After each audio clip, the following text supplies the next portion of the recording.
Hey guys, welcome to episode 228 of 4Player Animecast. It is the first week of August, 10 p.m. or 10:11, I guess, for me on the eastern coast of the United States. I am your host, Spire, What do you mean joined with Eastern Coast? Did you move? What? what? You No, said I mean you where said I live 10 is p.m. still counted Eastern. as East Coast. Yeah, I'm in Eastern time. What? I'm in Eastern. Liar.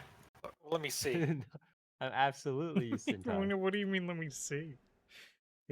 No, pull up the live Dark, stream. you're 10 p.m. too, right? Yeah. Ohio is EST. Pretty How dare sure. you? Get Yeah. out of Pretty here. sure Toast is the only odd one out.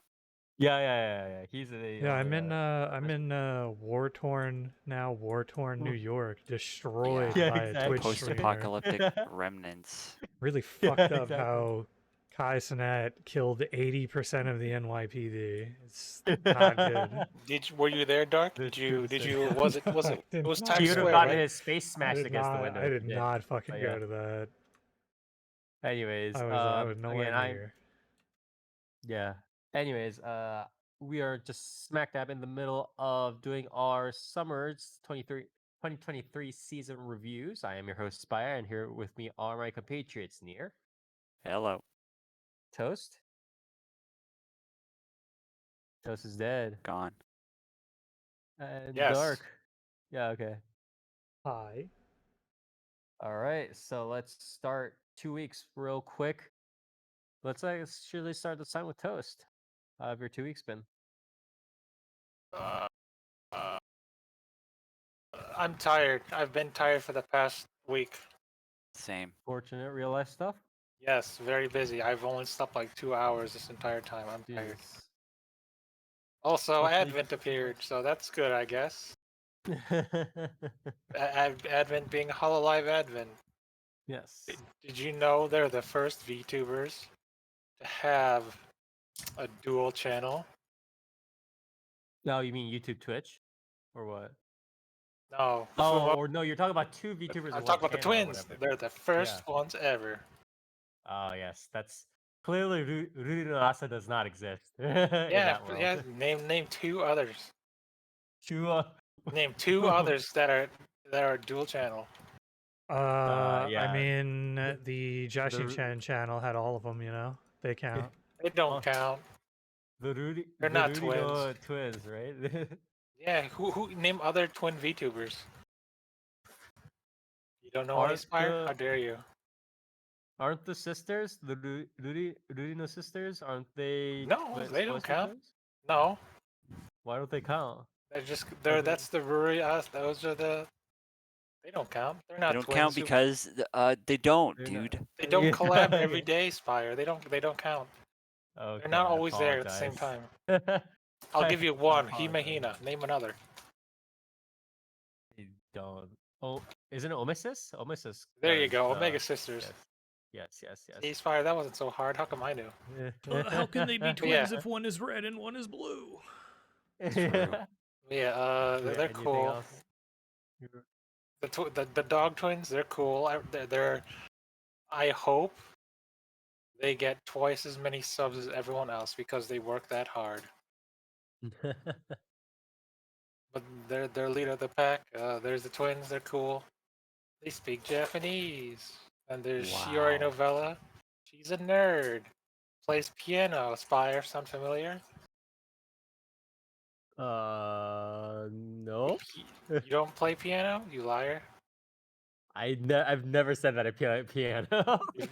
Are you even Asian, Spire? Do you even have Oh, a piano? I apologize. Yeah, that is true. I should have either been playing piano or the violin. That is very Near, true. you have a piano, right? What?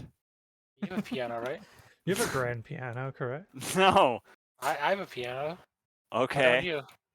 Probably Okay. because those are extremely expensive. She's the real goth, titty goth GFE that we all wanted. And then Yeah, I there's don't want that. there's the Rock Ijo. She's cool, I guess. She's cool. Then there's Narissa, who is Narissa Raycroft, who's arguably the best singer in EN. As in, wow, can't believe the V singer was not Iris this entire time. Okay. Yeah, they're cool. They're having their monetization stream right now, so you're making me miss it, Spire. It's your fault. I apologize. Anything anime, manga, else, other news going on I for watched you? that Bautista movie made by M. Night Shyamalan. Oh, the like woods, the cabin in the woods or whatever. It's okay. I'll just say Bautista is the best actor in that movie. That's honestly the only thing I've heard about that That's- film. He's a That's really kinda good actor in frightening, this I'm not movie, gonna but lie. like, I mean, what do you expect? It's M. Night Shyamalan, my man. Like, come on. Yeah. What was his I famous kind of phrase? understand what you're saying. What just a from that. twist! The movie's okay, super predictable, but like, Batista's acting, he definitely learned from his Guardians of the Galaxy days. Yeah. Also, I don't know what else. Oh, an anime. Yes. Or anime manga. you guys like Nope. Kenshin, right? I You know I'm gonna bring heard it up, what you were Dark. about to say. Yeah, I'm gonna bring it And up. nope. You guys like more Calliope, right? Or No. Kenshin, right? She made a song with Rio of Kenshin's new ED fame. Oh yeah, that's the only thing Real is actually known for. But I mean, the new Keshididi. Which is made, by the way. yeah. I think So the issue is it's like Real is singing well The in issue that is that ED, but it's like Real has it's never just not been composed great well. at rapping. Unless, wait, are That we talking the about the rapping part Mori is not. thing, or are we talking about the Kenshin? No, the thing? Kenshin. The The I mean, Ed- I'm Kenshin. talking The about Edge Kenshin the is thing is pretty good. very. The ED. I Kenshin think thing the is Kenshin, very standard Real, which it's is really boring. kind of I think if what she I just had want like at this a point. Because better like, composer or like something like bigger than like that she was part of, I think it would have been really cool. But then like, yeah, as you said, it's pretty standard Real otherwise. So I mean, to be fair, most of Mori Calliope songs are not my cup of tea. I still like End of a Life, like more than any of her recent songs. But yeah, Fire. You know what that means, right? She's got What? that Sony power now. Never mind that. Never mind that Rio is connected to Giga, who does a lot of songs more Calliope. It means she's got that Sony power. You know who's up next, Fire? From Sony? Your favorite. Oh, you're talking about Auto or what? It's inevitable, Spire. Yeah. Will happen. I really hope that doesn't happen. I'm And gonna remember, be real. she did a song for One Piece. You know who else did a song for One Piece? Yes, I do. The thing is, it's like it's one thing to have these collabs because any like motherfucker can have these like big I don't like know, Spire. productions and stuff. And anyone? Are you sure Yes, anyone can do it? after Rebecca Black, like Who's are we that? really? Go on. I think you mean Spire. Anyone You not from Hololive. can- Because Oh. according to Mori Calliope, Hololive is pretty big in Japan. And Damn, really? That's crazy. did you Yeah. see? Did you see? I go through the first pitch. Was it a Giants game? Yeah. But Yeah. anyways, Yeah. the problem is not. I mean, any motherfucker with enough money can have a collab. It doesn't. That's not really. I've Yeah, not like, really bro, been DJ surprised by that. Khaled gets like 1,000,000 collabs on like just absolutely awful tracks and albums. Like, But the issue is, Can you that believe? people are. Yeah. Can you believe Marine collab with famous voice actors? I can. But yeah, yeah. the I real mean, I kicker can't is like because who's doing production, like who's putting this together. yeah. Probably And as we've her seen with music company, right? no, but I mean like, actually like on the tracks. Plus also Oh, I don't again, know. you're Giga? throwing Yeah, man, that's what The I want to issue hear. the issue I have is the fact that with the she's not Mori Good? Calliope isn't becoming a yeah, Hey, man, yeah, that too. is Mori subjective. Calliope isn't becoming a celebrated musician because she is having hit tracks. She's becoming a celebrated musician by way of just having these fucking retarded collaborations with other famous musicians. To put it less charitably, she is essentially, riding on their coattails or mooching off of them. So Well, I it mean, doesn't she's really. also becoming more popular because of like people who don't actually listen to music. That's also So true. let's not discount But that. yeah, but it's very, that's what I'm upset about. Not, again, these collabs. If you pay enough money, any one of these collabs can happen. You could have a hobo on the street, be picked up by Jeff Bezos, and with enough money, he would have a collaboration with, You know who I want Cher to or collab with? what? I want to collab between. Don't. Exactly, right? Don't. Just don't, dude. I want to collab between Spider-Man and Inugami Korone. Or not Alright. Spider-Man. No, not Spider-Man. What's his name?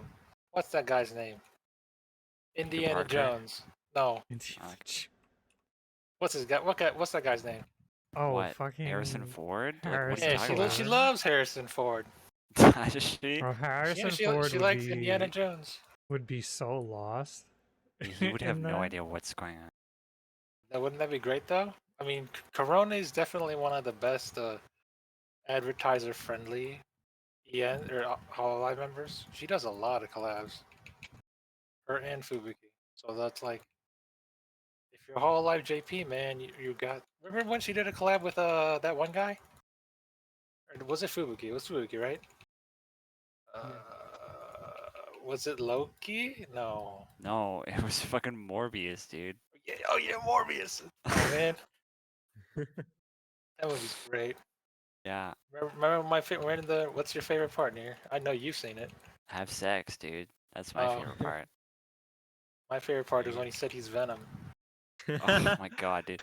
I don't even know why that That one's scene's a in really the good part. That's I a don't really know I good don't know why that scene is in the movie cuz it's like Venom isn't referenced at all ever in that movie, but then he just like says that and it's not It even like was such a played for a laugh. cool. It was such a cool meta joke. What do you mean? Yeah. They're not even in the same universe, right? They are. They No, are. yeah, No, they I mean, are. Yeah, Venom is they Spider-Man are. is not. I know. At least not Vulture is yet. in there. Yeah. Like apparently a Spider-Man is in that anyway. I don't want to talk about Nice. Morbius. Yeah. Let's just okay. All right. Anyways, thank you, Toast, for your 2 weeks. And Dark, what about you?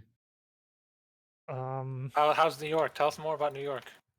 Yeah, again, The there's city of no law and chaos. order. Yeah. It's awful, really. Remember, only what 500 people would show up. Yeah, dude. 500 people were gonna show up to a Kaisenat giveaway, and now the city is in flames. The city is on fire. It's just all around an awful time. Yeah, no. I've been watching some stuff. I gotta catch up on what is it, Jujutsu Kaisen season 2 after I finish the movie. So I'm like kind of working through that. Geez, what else have I been doing? I mean, games wise, I've been playing a lot of Fallout. Fallout. Why not Pikmin 4? Both 4 and 76 because I don't have a Switch, dude. Like, Did you know? I just realized that. Dead owning one of those things. You know, I just realized that PlayStation Plus Premium has some pretty sweet games on it. So, Yeah. oh yeah, that's something I forgot to mention. I found Dark Cloud 2 on PS Plus, and I love that game, so I've been playing Dark Cloud 2.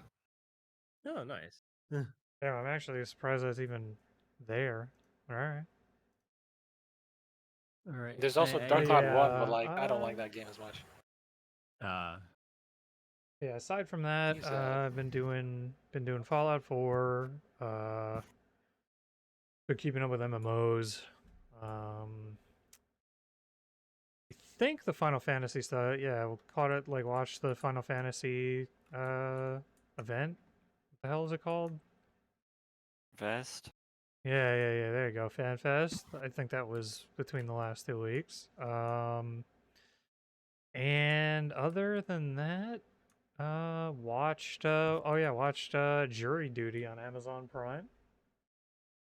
And that series is fucking amazing. Like, literally can't really speak English? Me neither. good enough things about that series. Because it is really fucking good. And yeah, other than that, not a whole lot else. All right. Thank you very much, Dark. What about you, Nier? I watched Shin Kamen Rider. Nice. What's your favorite fight scene? Oh, did you wait? You finished it now? Yeah, I finished it. What's your favorite fight scene here? Probably the tunnel scene. Oh, you actually like that? I love that scene. It's I so thought that dark. scene. I thought the scene was fucking The awesome. tunnel was really good. I thought that scene was fucking awesome. But it's so dark. Yeah, it was dark, but it was accented by their glowing eyes. Yeah, but it was so dark. I mean, you gotta turn your brightness up, dude. I could tell what was going on. But yeah, that movie rocks. A lot. I could say a lot about that movie, but I could be short. I think like Anno making Shin Kamen Rider is probably like one of the best, like, you know. Is it his best Shin movie? Well, I haven't seen Shin Ultraman yet, so I can't comment on that. But I will say, from what I've seen of with Shin Kamen Rider and Shin Godzilla, I think Shin Kamen Rider and Shin Godzilla are sort of two sort of extremes in terms of like the way, not necessarily the message, but just sort of the way you can sort of view and like create like a tokusatsu piece of media. Because Shin Kamen Rider, while on the exterior it's like the sort of exterior marketing is like, yeah, it's like Kamen Rider, but it's dark and there's blood, but really it's like, It's not. yeah, it's it's Kamen Rider. Kamen Rider. It's Kamen Rider for people that grew up with Kamen Rider. You know what I mean? Like, Yeah, it's for adults, but it's not for adults. You know what I mean? It's not edgy. Whereas Yeah, Shin it's just Godzilla, like there is blood where it, like, quote unquote, should be. yeah. Whereas Shin It's- Godzilla is sort of more of, a bit more of a heavier-handed sort of like message, right? It's So it's more in line with the original Godzilla film, right? Where it has a dark tone, it has a serious message, it critiques real world issues, stuff like that. Whereas Shin Kamen Rider is more of a it's a human celebration, drama. right? It's more of a celebration of like sort of the goofiness of Kamen Rider, while also still having a very serious and hopeful message at the end. Which message do you like better, near the human drama that is associated with Shin Kamen Rider, or the Oppenheimer of Japanese movies as it is with Shin Godzilla?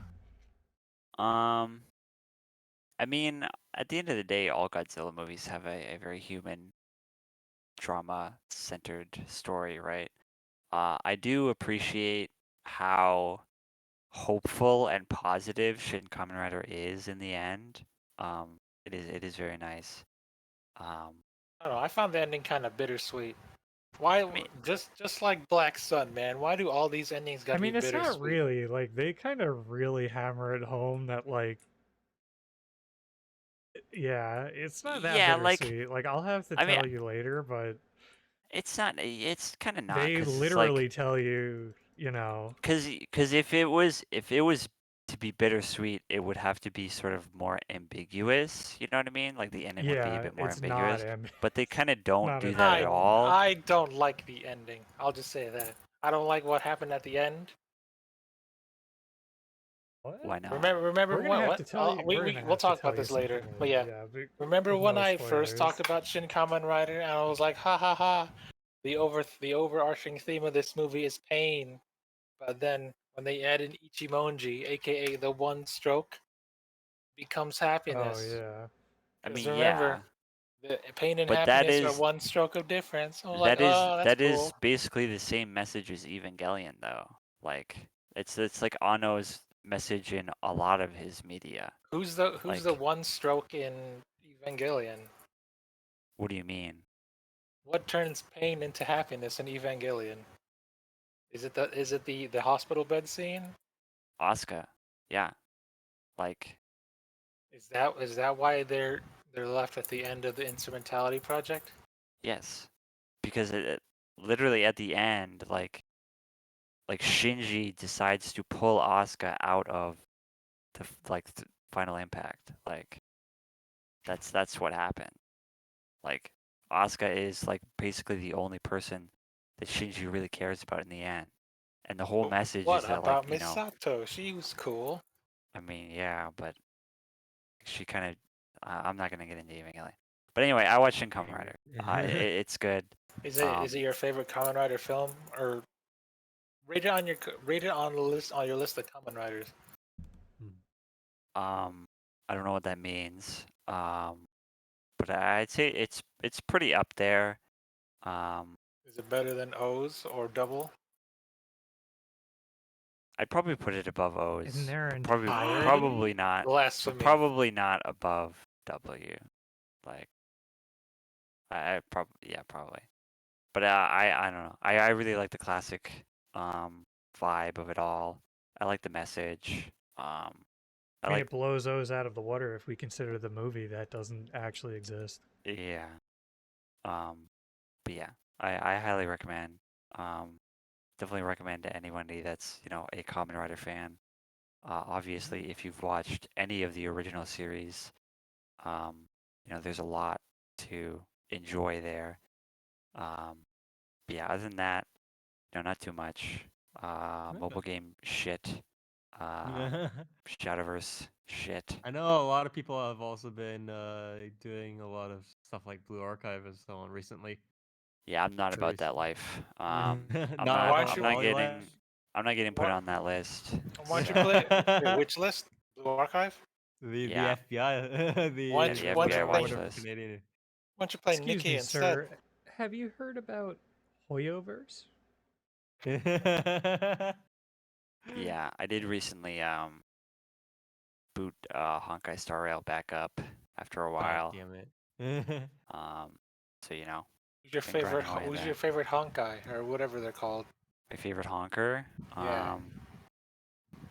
They're called honkies, actually. It's true. Dark, aren't you only allowed to say honkies? Yeah. I've given we're everyone legally the H word. we're legally here. not allowed to All say right, that. thanks. So, but I've cleared it. mine's Fuhua, but she's not in Star Rail yet. So, Yeah. But other than that, Anyway. not too much. It's kind of lazing about. Yeah. I haven't been too thank you, Nier. I haven't been being or doing too much either on even like not really much the game front either or anime manga stuff because I've been running around trying to set up for my trip to Japan and Don't literally tell us where you're going. I'm going to be mainly stationed in the northern Tokyo area, like Ueno, stuff like that. Are you gonna go to Hololive City? Where is that even? Who I don't know where cares? that is. You can go anywhere in Japan in one train. Yeah, but I still need to. It says still takes hours. Wait, hold on. Where you going, Spire? Is it? I'm gonna be in the Tokyo area. It says but Tokyo Dome. You better go. Okay, I mean, I might think about. Do you visiting really it, want to but be around Hololive fans though? That is true. Yeah. It's from July 7th to September 3rd, Spire. You have time. You'll regret it. Unless you want to what? Isn't You want to this- go to Niji Sanji, whatever Niji Sanji's doing? I don't know what That Niji is not Sanji's what I doing. said. What is this? This is just like a sports. Oh, it's like a small like fair kind of thing that constantly goes on. Yeah, it's like a in the- summer fair kind of thing. Okay, Yeah, I might why not? visit it. I don't know. There's Do it. also like Bring back. there's also like Take a picture with your favorite Hololiver. Show us. maybe if there's a picture of Choco, I might take a Of course picture. I there don't is. You can ride the Choco teacups or whatever it's called. But other than that, again, I've been a little bit busy, so just trying to get a hold on everything. Again, I mentioned this outside of the podcast, but I did get waxed today, so Don't tell us where. in all the places. But yeah, You other wax. than that, not Do too Koreans much. wax their eyebrows? I think you have like, don't like girls do like the eyebrow waxing and stuff like that, like to make I make it don't like know. a sharper line or whatever. But beyond that, I haven't really heard of much. That and like obviously if you have a unibrow or something. But yeah, it's been pretty standard for me. A little bit out of it, but trying Any to get back to watching any stuff. any fun VNs? Because I see some names that pop up when I search new VNs. Really? Like what? There's another one from I know Atelier that. Kaguya. Did you check that one out? No, This I one? have not. What the fuck is that title, bro? It's an English title. What do you expect? Oh my god. No, I have not seen the. I like don't listen to or not listen to, but like when Nukige news announcements are out, it just goes right over my shoulder. I don't What look at about that this? shit. What about the second one? Here, this one. You heard of Witch Knight Anna? I think I've heard of this Circle name, but Sigma. I don't pay attention to a lot of these sorts of I don't Nukige kind know. of stuff. I see a fun image of a. Here, let me read this image here. More than 400 visuals in total. A story of desire and destiny. A world of 200% Futanari. I don't know what that means. Okay. What the fuck? Okay. Does that mean like two wieners? What? No, that's like like a girl with How can you be penis, right? 200% of something? I have no idea. But anyways, yeah, that's been pretty much it for me. So I do want to get on with the reviews. So anyways, Dark, I think we'll start with you, right? What have you prepared for us today? Today I am covering what is the Japanese name? What is this? Shiro Seijo to Kuro Bokushi, Kuro which Bokushi. is which the English title is Saint Cecilia and Pastor Lawrence, because the hard translation is White Saint and Black Pastor, but it's like doesn't really work in English. What is name one black pastor? What? I don't think it works out like that quite. But Would you? I mean, there's one answer, but I don't think he's actually There's black. only one so- answer. There's only one black pastor. in Is he though? all the world. Isn't he Italian? What are you What? talking about? What are you talking You know who about? I'm Oh, talking you're talking about. about Father Pucci? Yeah, isn't he Italian? He doesn't count, does he? Yeah, he's I don't Italian, know. dude. Yeah, don't so he's know. POC is what you're saying. Yeah, it's true. Because he's Italian. Anyways, this is a manga original. What is this? This Manga is original by a Dogokobo. Oh, this yeah, is this the is Dogokobo series. I keep Dogokobo's. forgetting. Yeah. Yes. Oh yeah, you can see it the moment you look at it. Yeah, it's Yeah, a you can see four-koma it in the manga. visuals actually. It's a 4-koma manga. It's a comedy fantasy romance series. Pretty lightish on the fantasy right now. Like, it's not like super What do you high mean by that? fantasy. So it's not like Oh, I mean, it's not there's like not there's a like lot of like goblins running around and supernatural shit and stuff. like orcs. So Yeah, like okay. real like a ton of magics going on. Mm-hmm. So I guess I'll just read the synopsis for now, and then I'll fill in whatever the hell they miss. Yeah, dwelling in the small outskirts of a peaceful town, Lawrence works as a local pastor for the townsfolk. When in need, he is responsible for guiding people to the church to visit the saint, a symbol of good morals, who heeds each parishioner's struggles and grants them sincere advice. Cecilia, a kind young girl, is tasked to fill this role. However, this tiresome job quickly exhausts her. That, paired with her hidden somnolent nature, often causes her to laze around the church. This leaves Lawrence to care for the church all by himself, while Cecilia sleeps in anticipation for her next visitor. Yeah, so I'll just like skip the rest of that. So essentially like that's kind of like an opening bit. That's not really like something that they do too much. Like it is a bit of her like lazing around, but they don't really focus on that much after episode 1. They do focus on her being more of like a klutz who's kind of only really there for whose real like competence comes in like advice and performing like miracles, though they haven't really shown the miracles just yet of like what that entails. But that's where like the fantasy and magic comes in for the most part.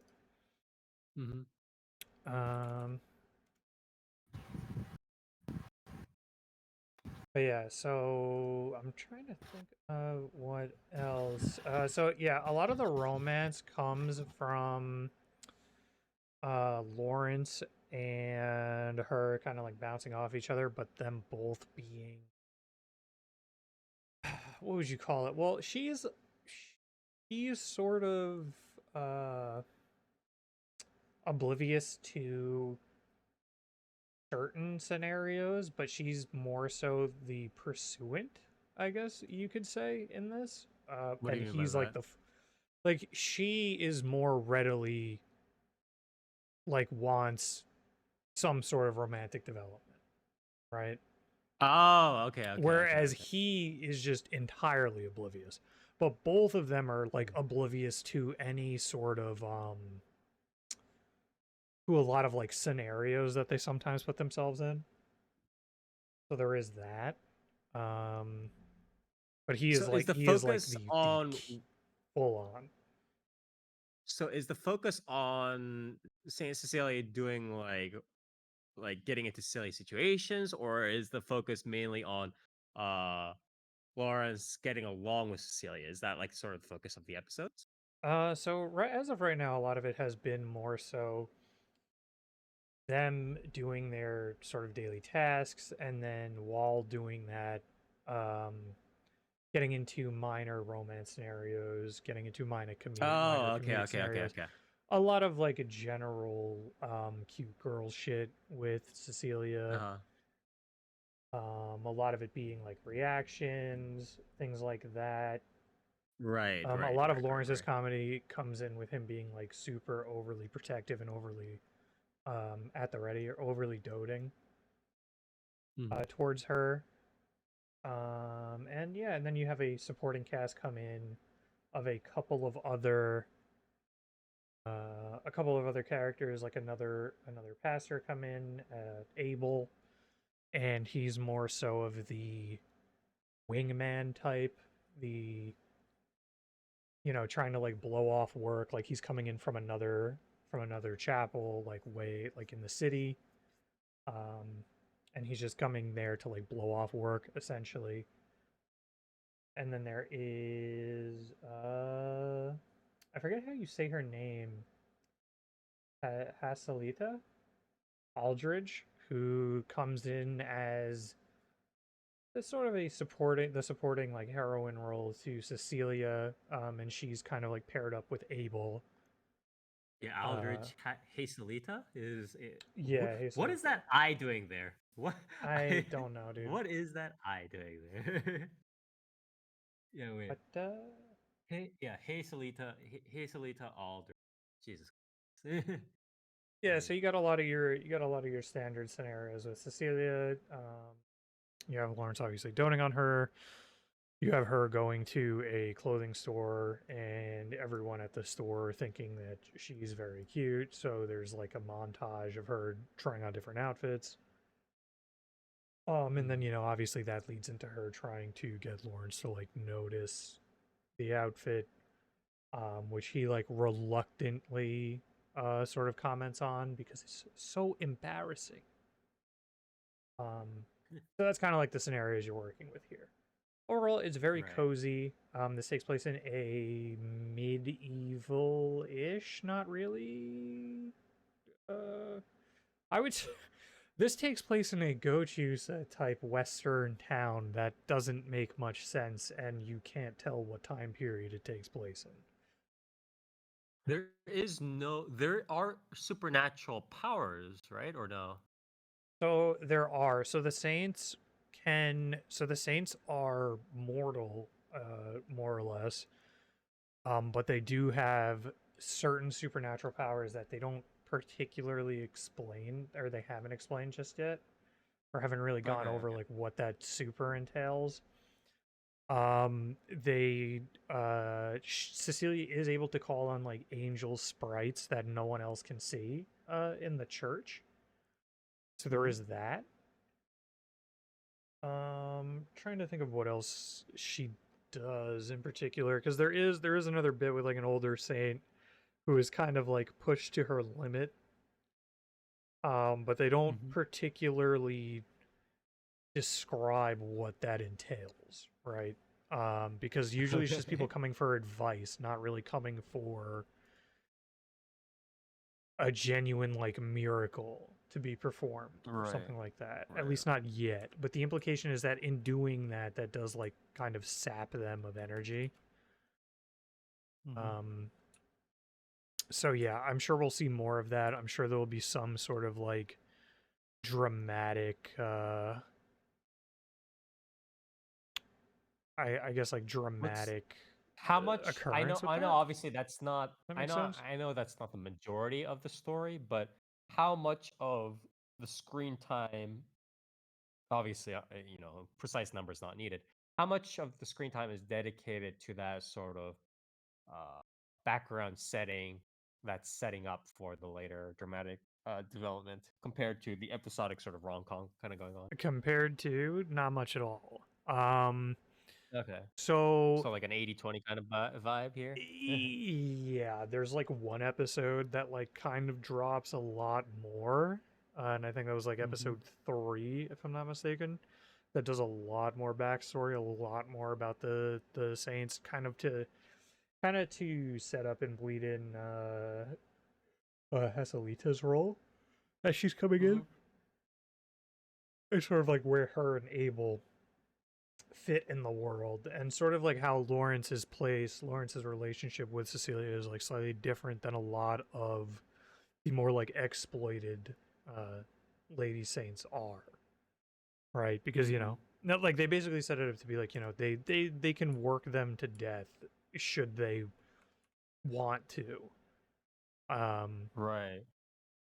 and again, they establish that it is the case that they are basically It just reminds me of normal. in this kind of reminds me of the setup at least. Near when you were talking about the giant beast of ours, right? Like and the pairing or whatever that they had, Yeah. isn't it kind of similar to that in a sense? Um, Um, sort of, I guess. Yeah. yeah, because it's like uh I guess in this case the lore the lore is still somewhat important, but it's kind of sidetracked by the main bread and butter, which is the rom-com. But that's sort of how I'm seeing things. The Yeah. whole like, oh, you can't run them too dry or whatever. It's like you guys are partners, but it's like you can't do whatever you want with like the girl essentially. But Yeah. how much so in between like across episodes, how much overall development is shown, or how much relationship development is shown between the two main characters? There's really not a lot of development between them so far. It's just kind of like a lot of us kind of seeing them in action, I guess at this point you could say. So Oh, there's not okay. a ton of like actual, oh, these are like these characters are, their relationship is changing. It's Hmm. kind of more so that we see more glimpses into that relationship more than anything, right? Hmm. Which is not really like terrible. I do want to see more, obviously, at some point. I do hope that we do get development. There's been like some slight developments in the sense of, we get to see her a little bit more pursuant of Lawrence in like the clothing scenario, and him sort of needing to react a bit more and sort of like push himself a bit more, or be egged on by like the other parts of the cast. So there's that aspect of it, but as far as like a shot through like a romance story, I don't really know how far this is gonna go, to be honest. I don't really think we're gonna end anywhere like super significant, because this is like, this is a 4 coma, and not for nothing, also a series being done by Doga Kobo, so I feel like that does kind of come with the expectations that we might be spinning our wheels a little bit. I hope not too much, but yeah, that does seem to be what's happening. Is the major problem that there's no development and it's kind of starting to do the same stuff again, or is the problem like it kind of wants to get on with a lore, but then it keeps doing the episodic stuff? I mean, I don't think it's really. I don't think there are really problems at all. It's more so just that like, it's just a not. It's not a very like unique series. It's also not a very like. Okay, yeah, for sure. Yeah, it's not like, it's not terribly unique. It's not terribly like, what would you say? It's not like pushing any boundaries. Pretty standard Right. stuff, more or less. It is pretty interesting. I would say it's also not like bad in any way, shape, or form. Right, it seems pretty in that innocuous regard. for the most part, yeah. Yeah, it's fun enough. It gets the job done. It is enjoyable, but it could have been a little bit better. What do you think of the audio visuals, including So PED stuff? So there are two things. One, Cecilia's voice actor is Hime Sawada, which appears to be a newcomer. Now, Yeah, at first, this is like I new, yeah. genuinely didn't realize she was a newcomer, because I can't place who I think she sounds extremely like, but she is filling this role exceptionally well for a newcomer. Right? Like the fact that I thought that this was like someone I've heard, a million times being like casted as this sort of semi-airhead cutesy character. Obviously there's something to be said about someone bringing a more unique voice, but I think as far as like a first role goes, at least listed on Mall right now, she might have done games or something, who knows? I'll have to look at that later. But as far as like a first role for an anime, being a main, being this type of character, and nailing it to the point where, like best case scenario would be she sounds fitting and she's like kind of pushing it really hard and like with a more unique voice. But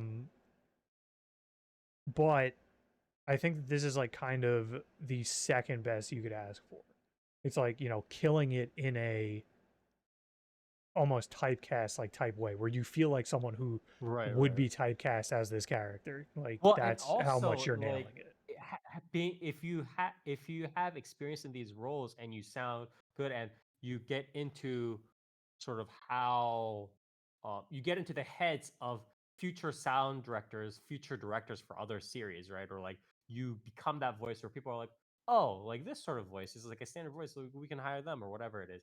Or you're able to do that voice for auditions, that more like common voice for auditions, then it becomes pretty good because obviously you have people like Uesaka Sumire again or some Ogura Yui who have such distinct voices and people pick them for their voices. Obviously, the most infamous one is Kana Hanazawa, right? Hanazawa Kana. Never heard of her. Yeah, completely unknown. But even Have you heard of her? those voice actresses No. ultimately had to cultivate. I say cultivate, but obviously they could've Cultivate. probably Or been have you been from a reading my start. Chinese manhwas?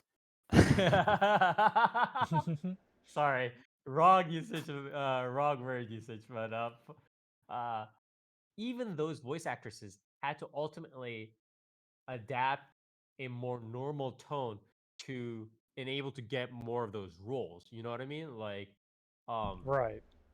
especially recent times, Ogura Yui, she's had to do a very normal like One-san or like normal girl role, and it's uh she hasn't been getting as many roles where she's doing her super high falsetto-ish voice. So I think it's Yeah. perfectly good, So and obviously we'll get her more roles in the future, probably. yeah. So I think the cool thing, though, also Hasalita, her VA is Kana Nakamura. She's not like a strict newcomer as with Soda Hime, but she is also, she was in was it Soda Demo Ayumu Yosatekuru, which is Hmm. that was that like shogi one from the Oh Takagi yeah, the Aimu-san. Yeah, person. yeah, exactly. Yeah, so she was the main in that. She's top road Oh, in okay. the Uma Musume ONAs. And now she's Hmm. doing this, and she was another character. So this is only her third role total, right? Yeah, She's also doing a very she seems relatively very good flexible job. though. Yeah, Yeah, yeah, she's yeah, she definitely seems. Re- she's shown now that she's pretty flexible, and she can do a lot. So I think that that's Mhm. good. I think the big thing too is the fact that both of them are playing very well and essentially showing that they're just as strong of like VAs as someone like Kaito Ishikawa, who is playing Lawrence, Right, right. or Haruki Ishii, who's playing Abel. It's like for the two of them to be able to be paired up with like such prominent VAs and sound of the exact same par is like I don't know. I mean, like you couldn't really ask, I guess, like for a Very good. better first showing, right? Like Yeah, yeah, exactly. because like you hear these people and you're like, oh, okay, yeah, like naturally, like massive, um, these must be massive female voice actors. Like, Right, and you look at their veterans. roles and it's like, nope, like, nope, Nope, they three are new. people. Yeah, They are. and It's three like roles. yeah. Now you say to yourself like, okay, well, I guess I'm going to be hearing a lot more of these people. So Definitely. that's been pretty cool. As far as the visuals go now, well, actually, I guess like music and stuff, standard, fine, good. Doga Kobo puts out fitting music. It's nothing's been stand out. But it Hmm. sets the scene. It fits the scene. You won't remember it, but you know, it's good. It'll work. Yeah, it works. Yeah. Yeah, it's not taking you out of the scene. So I What think about that's the fine OPED? for a series like this. So OPED is cozy. I feel like the ED audio quality for some reason sounds like kind of blown the fuck out at certain points, which is like weird. Unfortunate. Um, the the OP is good music wise, visually kind of weird because they do a city pan through and it does not look right. The CG in it is very like you can very much tell that these are like I guess you could describe it as like paper doll or like paper cutouts on the like 3D backgrounds that it's zooming through. Like they didn't put in the legwork to pull off what they tried to do with this Hmm. OP shot, unfortunately. Um, but there are the after that the OP's visuals are fine, and there is like some pretty visually nice scenes in there. In the show itself, pretty standard audio visuals, good because it's Tokugawa, so like it's solid. A Hmm. lot of really cute transition, like style transitions, which always nice. Again, Tokugawa, like kind of Hmm. what you expect. I think the more well, it's not really standout, but especially for Dogakobo. It's not really well for Dogakobo. It's not really standout. I feel like. However, the backgrounds and stuff are pretty nice. The way that they seem almost like watercolor painted, especially with a lot of the lines. They don't clash with the characters too much or with anything in motion, but they have a lot of nice colors to them. Especially interiors too have a lot of colors that pop too that they choose, which I think is pretty cool. It gives it a lot gives a pretty like unique feeling to it. I would compare it again. I would compare a lot of the palettes for the exterior stuff and some of the interior stuff to be of like that same Western Gochiusa type, like weird Western town. It's almost like a Western like fantasy-ish, but not really, like Venice type thing, but not really. It's a very weird fusion. I'd have to see. I'm not an architecture guy, you know. I think So the issue is, I or can't not place an it very issue, but much. it's it's they kind of just have a general like I think these artists all have a general like pamphlet, or like they're not going out and googling. It's more just like general Renaissance, kind of medieval ish, and then you start mixing it with like maybe sometimes like gothic stuff. But I don't think they have a specific theme that they're following oftentimes when they're doing, Western building kind of stuff like this. You know what I mean? So Yeah, that's fair. yeah. So yeah, it's that's been interesting. Yeah, I'd have to look more into that too to see if there is like a building style going on here that I could actually like fully name. But yeah, other than that, like I said, the line work and the actual colors and everything, the way they're painted, looks cool. Looks very nice. Not the most standout stuff you'll ever see, but very, very crisp. Okay. Yeah, I Pretty think good. Pretty good. overall, no complaints. Nothing really to say as far as like directing and the director goes. You know, he's done some episode directing for some other Dogakobo series. He's done some episode directing, like full episodes of like Tadakun from a while ago. He's done some stuff for Uchi Maid. He's done some stuff for Senpai Uzai. Yeah, so I believe this is the director's first main, if I'm not mistaken. Oh, so it's like, did he? So Yeah, he okay. This he is the had previous works with Dogakobo, but it's his first main. yeah. This is his first main. Yeah, he's done a couple of things here and there for them. Okay, okay. So they're kind of growing him in a house a little bit. Yeah, for sure, for sure. So that's been very interesting to see. And yeah, not a whole lot else. It's definitely not something I would recommend for people who are just like looking for a more original series. People who kind of like Dogakobo animation style. Yeah, if you like a Dogakobo series, like what they've done, if you want, you want to see something that kind of like fits that mold, if you want to just have like a chill watch, a chill time, something that you know is going to be cozy, then I think that this will work perfectly for you. But yeah, like I said, if you're looking for something a little bit more like cutting edge or something like that, then this is not going to be the show for you, really. Yeah. Which is a bit unfortunate, but you know, I mean, it's a Dogakobo series, so that's kind of a given at this point. Series. Like, yeah. And yeah, I think that's about it. A little only real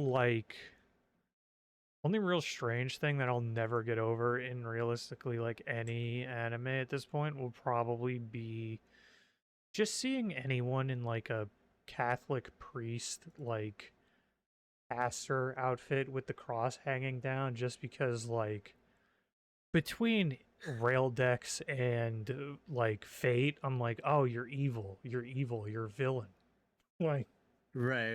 it's like you're definitely a villain, and it's like, no, not really. But that's It's just not how a that works, yeah. that's just a completely different different story altogether. Yeah. Anyways, thank you, Dark, for helping to cover this series. I was pretty interested in Yeah, it too, and I do want to check it out a mall little bit rating, afterwards. right middle of the road mall rating here, 7 out of 10. Just right down the Yeah, middle. completely average. Yeah, Just exactly. right down the middle, absolutely average, 7 out of 10. Yeah, exactly. What was the actual Mal rating for this? I'm actually pretty I think curious. the actual mal rating Um, is like actually a 7.2 or something.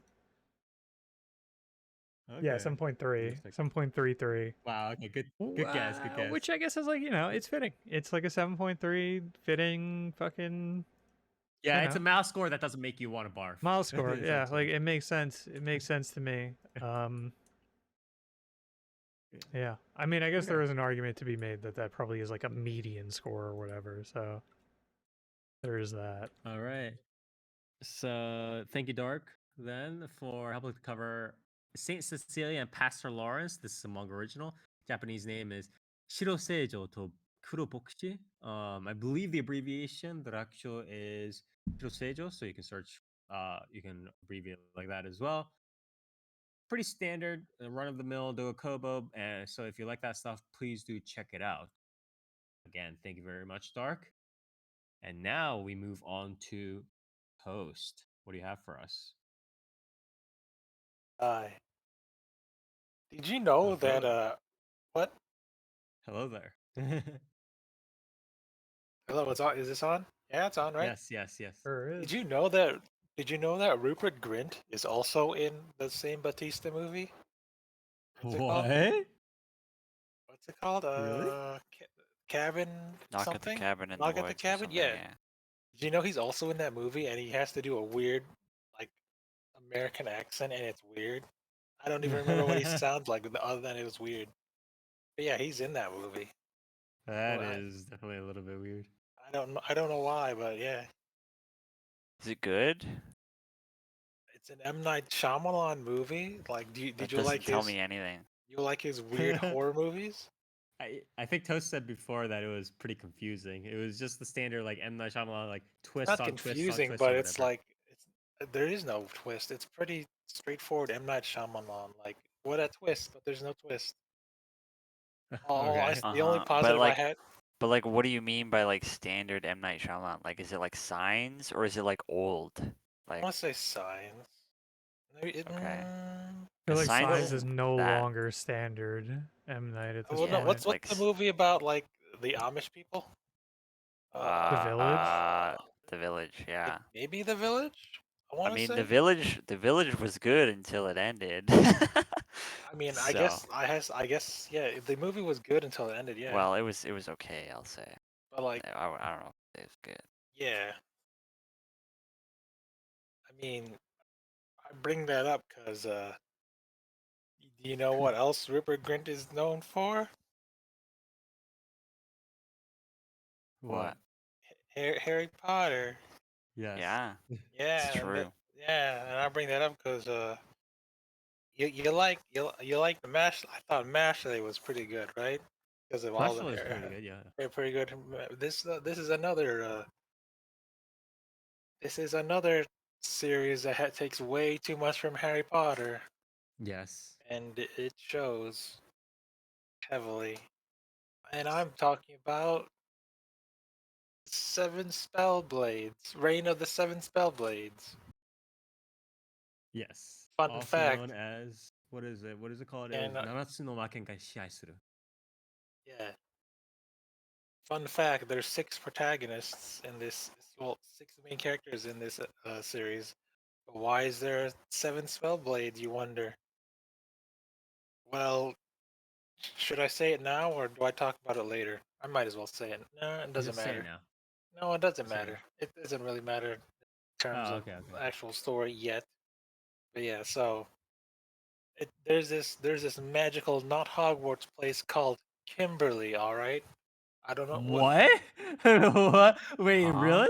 Yeah, the name's it's like Kimberly. Kimberly Academy. I don't know what Kimberly means. What the fuck? Okay.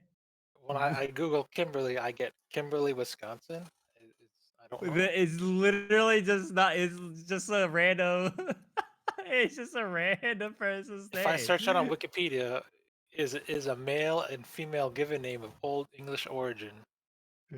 I just want Japanese anime writers to later make a fantasy battle academy series, but the academy is just named Robert or something like it's just like Richard Academy.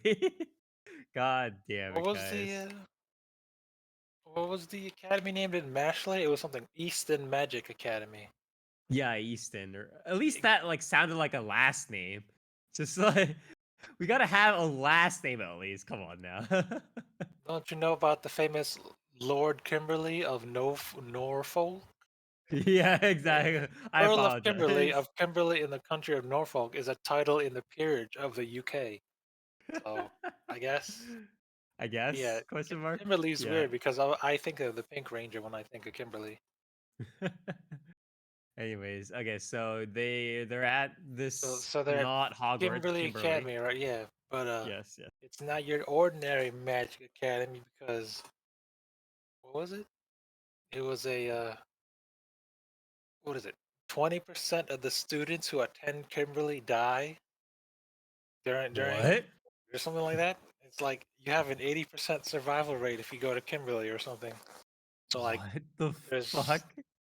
there's a 20% chance you will die, and it kind of shows because it's you remember how Hogwarts was kind of weird with like the rules and like letting students do what they want and whatnot. Kind of like that here at Kimberly. So this the story happens there.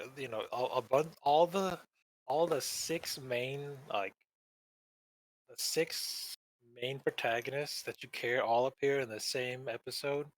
Like Mhm. they're attending the entrance ceremony, and there's a magical beast parade or a demi-human parade going downtown where they're like, oh hey, all six of us suddenly like all six of us suddenly talk to each other when we're walking down the street. We're watching this academy and whatnot. Then it's a bit too on the nose to remember book one of Harry Potter and the Sorcerer's Stone where there's a troll and whatnot. Yes. It was a bit too on the nose because there's a There's a troll scene? there's during the demi-human magical beast parade, like one of the What the trolls goes out of control and attacks a character that looks suspiciously too much like uh Hermione Granger. Her name is Katie Alto. Let me. She's got she looks way too suspiciously much like Harry or like Hermione. I don't like it. But yeah, Didn't you so say that there were like multiple Hermione characters in this series? well, we could talk about it later. Like Okay. yeah, she's one of the I think the three Hermiones I'll put out. Yeah, Her the Hermione likes. she gets attacked by the troll, and then all the others, five of them team Mhm. up to like we gotta protect it from the troll, and they fight the troll and they defeat it. Much akin into the way that Harry and Ron defeat the troll, Okay. but instead of Wingardium Leviosa, they use a wind magic spell and like produce a dragon's cry What the fuck? uh, that I think disoriented temporarily, so the actual main character of the series can stun it with her sword and they run away. Okay. Yeah. Why isn't Mall loading? It's not loading. Oh well. But yeah. This is what she looks like if it loads for you. It's not loading for me. But yeah. And then they meet the headmaster, what's her name? Esmeralda. Get it? Because everyone in this series has an Eastern name or a Western name except for one. And yeah, and then they talk at like the feast and whatnot. So I might as well just introduce the characters. So you got your main character, the Harry Potter looking dude named Oliver Horn, because he's got black hair and he guess what? He lives with his relatives because I guess his parents are dead. So Surprise. and he's like, oh, I got a brother and sister here at the academy, but they're actually my cousins. So I guess they're the Dursleys, but the Dursleys treat him well. There's that. And you've got that's Oliver Horn. Oliver Horn sounds suspiciously like Harry Potter, if you know what I mean. A bit It too on the doesn't, nose. but I do agree that it's very like, oh, we're just gonna have a British thing because Harry Potter. That is definitely a thing. I Oliver would Horn's expect some of them. Oliver Horn voiced by Atsushi Tamaru. Mall's not loading right now, so I can't bring it up. I don't know who this is. Yeah. I Or is it guess mostly like a veteran voice acting cast? I want to say not really. Most of the voice actors in this are people I've never heard of. They're not, they're Yeah, the only one I recognize on this list is Sugiyama Riho, and she is, or yeah, Sugiyama Riho, and I think she is relative. I mean, she's had a quite decent amount of roles, but it's like in terms of actually like named roles and stuff like that, it's relatively the recent. one I mentioned So, earlier. Esmeralda, the AKA the Professor Dumbledore, the headmaster of the academy. She's voiced by Atsuko Tanaka, who is Caster. If oh, okay, you can immediately guess it's Caster. Get it? Because Caster is a caster. This is a wizard God damn it. area, so it's like okay, I take that. Yeah. That's I her. think the supporting cast there's a decent amount of people like Kakuma Ai, Kaino Ai. What is this? Let's see. Chino Satsushi, stuff like that. So yeah, at least a couple of Yeah, names here, but mostly new. that's that. And then let's see. I talked about Harry Potter, Hermione one. I'll say okay. I'll talk about Hermione too. Mhm. Her name's it's the Ojo-sama character with brown skin, Michelle McFarlane. What the fuck is with these names, bro? I don't know. What do you? I Yeah, mean, this is their English names. borderline. This is bordering on that like baseball NES game. Like, You don't like the proud name of the McFarlane family. Wait, can we read some of these names? There's one guy named Guy Greenwood. What Hey the man, fuck is happening here? don't make fun of Guy Greenwood is the Ron Weasley. Don't make fun of Ron Weasley. Ron Weasley is definitely a better name than Guy Greenwood, bro. He's not even green. But yeah, What about yeah. Cho Chang? Yeah. You're so right. God damn it. Oh, that name was so on this. But Richard Andrews. What the fuck is okay? Anyway, yeah. sorry. So Wait, so so what is the story exactly? By the way, you have like all these like different characters going on, but I'll get to that. Let me finish the character introductions because this is the sixth main cast and they're present in every outing. So instead of Harry's group of friends, this is just Ron, Hermione. Now it's Harry plus five. So like, good for them, I guess. You got the Joe Sama and Michelle McFarlane.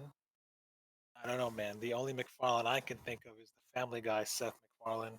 yeah. It's like I don't know, man. But yeah, that's her. That's Hermione too. If Hermione Just Hermione was 3. Yeah.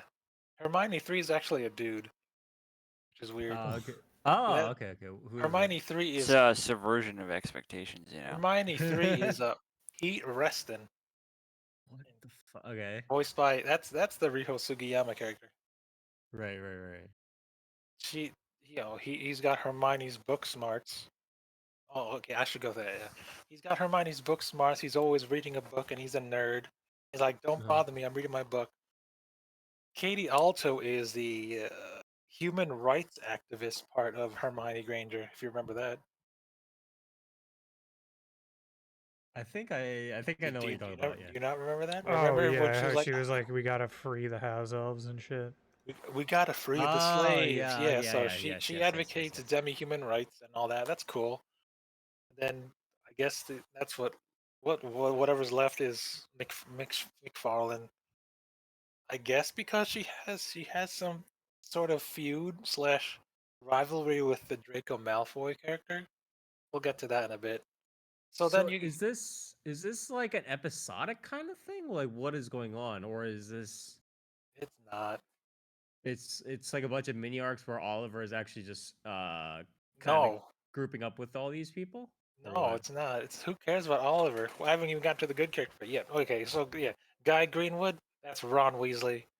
Instead of being a poor Weasley's, he's a farmer, so I guess He's that's the only same Also, thing. so he's slightly also better off. poor, or what? Yes, he's Yes. also poor. He's also poor, but he's also a magic farmer. But yeah. A Let's see, magic. 1, Okay. 2, 3, 4, 5. That's all 5. Like And then he uses magic to farm, or he farms magic.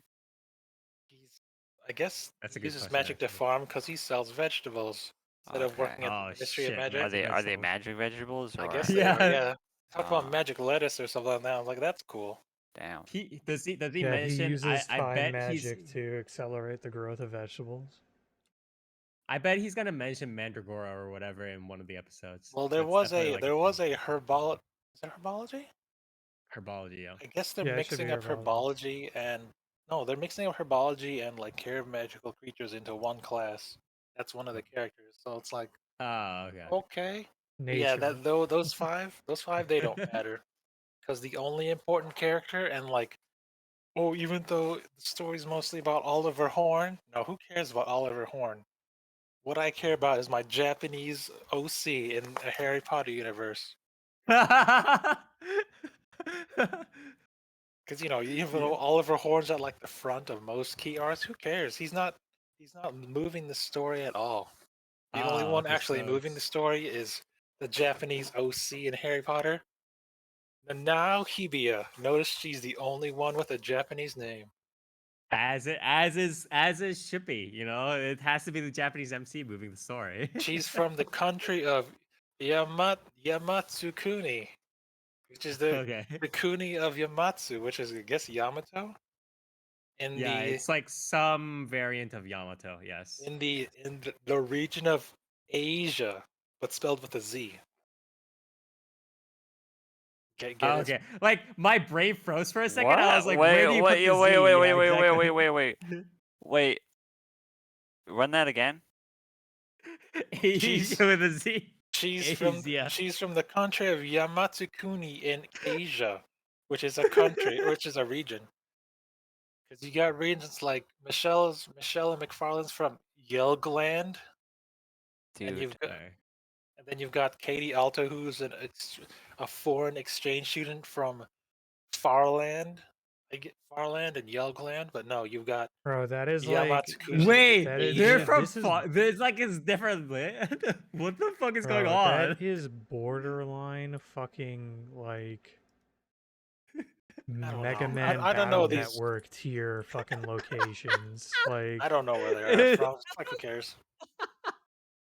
Mega Man Battle Network had Yeah. fucking Yum. Bro, this is like fucking, yeah, they're like Dr. This Seuss fucking. this yeah, comments, this dude. author has like never like Googled outside World of building? like Japanese. What? Huh? What? You know what? You know what the best part of Nanao being the OC is? Listen to her What? backstory. They call her a samurai because she was recruited in like some sort of feudal war. All right, she was Okay, fighting in a what? feudal war where she was fighting like a general and she was about to die. Mhm. And then whoever. Wait, aren't these like teenagers? Yes. But don't yeah, you know? that was how the world was, This is- near. Yeah. Yes, Nier, It's haven't like you heard of Valkyria Chronicles, bro. the Warring States era in Japan, where everyone was a samurai and you had to live like a And everyone was a Shiro? child. Yeah. yeah. Yeah, literally everybody was like a 12-year-old samurai. But yeah, so like she was about to die on the battlefield, like a true warrior, like a samurai should. But then she was rescued by Michelle's dad of the prestigious McFarlanes, who was like That's, riding a. that's he was, like, shameful, dude. She should have fucking committed seppuku. where he's like riding a broom. And he's like, "Hey, you have magic potential. You want to join our magic Hogwarts?" And she's like, "Okay." So she's the special. She's a special recommendation student of their year. And the catch is she sucks at magic. Her only magic is turning your hair white. I guess they call it innocent color, which I guess she infuses magic into her body and makes her super strong. Yeah. She comes in. She's a samurai and whatnot. She even has a katana, while everyone else has a what is it called? Athemas? Because is it athema? Anathema? What's it called? A thame. A thame is a. If you don't know what that is, I looked it up. It's a ceremonial knife used in magic, Wiccan stuff. So What the? So is how much trivia with regards to stuff like that, all like this, all the spells are in weird ass Latin, pig Latin.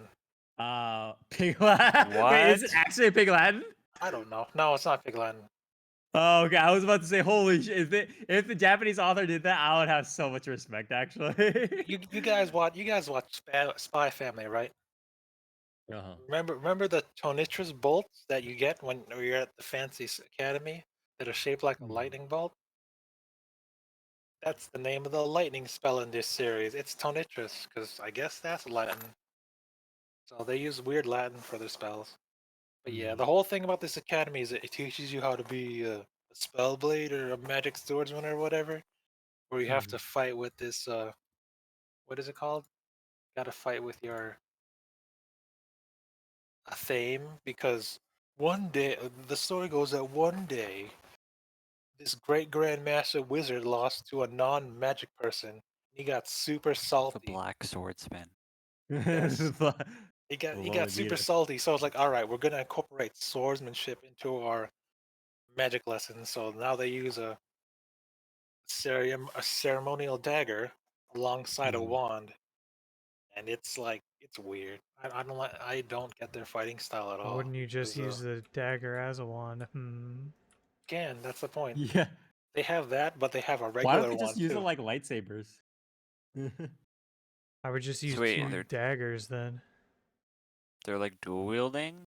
No, most of the time they just cast spells They're with just the. holding the dagger because it's cool. They just have the dagger. They're like, It's- yeah, I like it, guys. It's more like a. It's the size of like I guess. think it's I neat. guess since I've been watching Kenshin, it's Wakizashi, right? That's the one that Yeah. So it's like It's a like the short side sword. sword. Yeah. Then so Nanao's the only one carrying a full-grown katana because she's a real one. Yeah, Yeah. she is the Japanese hero. Yeah. But yeah, where am I going with this anyway? To focus more on this story, it's like, is it just There the adventures? is. I mean, so far I'm 5 episodes in. So far, it's just their adventures at not Hogwarts. Okay, There's okay, only okay. been. So are there any is there any foreshadowing in any of the episodes of something that big that's gonna come up in like episodes 10, 11, 12? Maybe Yeah. like Have they foreshadowed Moldemort yet, or what? Yeah. Voldemort, yes. I don't think so. So far the main villain so far in the series is there's this Kimberly Academy was built on top of a labyrinth, right? And they say, oh, when night approaches, the labyrinth encroaches upon the castle, so students should be out at night, I Okay. guess. I mean, this kind of sounds like the Chamber of Secrets, I guess. Yeah, So yeah. if you wander out at night, monsters appear. But the thing is, so far, when the nerd guy was like, "Oh, I left my book in the classroom. I have to go get it after dark," and they get it after dark, but they get lost in the labyrinth. The only antagonists that have appeared so far are other students. There's like this Okay. succubus chick who summons demons from her womb tattoo. And then there's this necromancer dude who's like a fifth year student. They were the only antagonists so far. Wait, why are Oh, you allowed okay. to do necromancy? Yeah, actually, that's a good question. Why are you allowed to do necromancy at school? I mean, this is the school with a 20% death rate. So like, okay, Oh yeah, that is true. Yeah, it's not a sane Are you school. You need saying they necromancy, just are you saying then they kill the students to teach necromancy? maybe They that just guy dig does. up the corpses in like the nearby graveyard, and they're just like, yeah, time for school. yeah, Maybe This they is that have guy this a. is does time to Here's do. what because you don't know: they have a 20% death rate, but they have a 100% survival rate. Yeah, Just shift That's those true. numbers over to your that necromancy, is. and there you Yeah, go. exactly. I Just mean, Some I of pop the, them guess some of back. the students have to die for the class to proceed. this Yeah, happens some of because the students who become necromancers are what's his dead. name? Yeah, exactly. Because Esmeralda, aka Dumbledore, she's like anything goes in this academy, whatever. What the fuck? Yeah, She's literally like classic anything goes. Dumbledore line. Classic Dumbledore. You will kill each other now. Once you graduate from this, you'll be the top elites of the magic world, I guess. And if you don't, well, you're probably dead. What And the it's like, fuck? cool, dude. Very cool school. I don't know why you do this. Oh But my yeah, god. like those are like the main antagonist group I've seen so far. Mm. Except maybe one chick who was like, I mean, there's one overarching plot that happened so far. It has to do with the troll. There's like, oh, someone left this troll in here, and oh, suddenly someone left this Garuda out here. So there's some sort of summoner slash demi human rights activist trying to kill people. I don't know why so Okay. far, but yeah, that's weird. I mean, Hey, that's one arc, but this is like 5 episodes in, and is yeah, there so what about the are there any rom-com elements? I get maybe it's What is kind of maybe? obvious that well, there would you call it a rom com when Oliver Horn and now we're like, oh, we're gonna have a practice duel, like to show off our swordsmanship skills, and then they're like, oh, never mind, now we're trying to kill each other, and they're like, oh, and then they're like, oh, this is kind of like a destined pair between the two, Okay. I guess. They're like, which is weird because this is the first episode, and we saw that now. It was like, oh, she's a samurai. She's been in battle.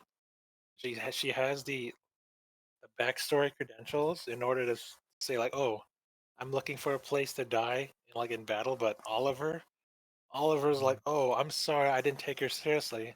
Now I have to take her seriously, and in order to do that, I must kill her. And it's like, where did this come from, Edgelord? Jesus Christ. So I mean, you think Oliver Horn is like the main character of this story, but his backstory hasn't been fully revealed yet at all. It's weird. It's like, oh, Yeah, he he's has gonna have this been evil the whole time. maybe this. Oh, he has this mysterious silent assassin in the background, which is a Teresa Karst. I don't know. She's like watching over him because his older brother was like over here, so he has some sort of agenda to do at Kimberly Academy, but who cares about that? It's not been revealed yet. The only character who's had a full like in-depth character arc is Nanao, as expected, Mm. which is like I don't get where this series is going. This series doesn't do its character development really well so far. It kind of seems weird because it doesn't do the character development, but then it's kind of doing this episodic adventures in Hogwarts, but it's also not a very good version of Hogwarts, like with what you had in like It's a Mushrooms, more right? serious Hogwarts Spire. Yeah, it's What if wow, every it's awesome Hogwarts, yeah.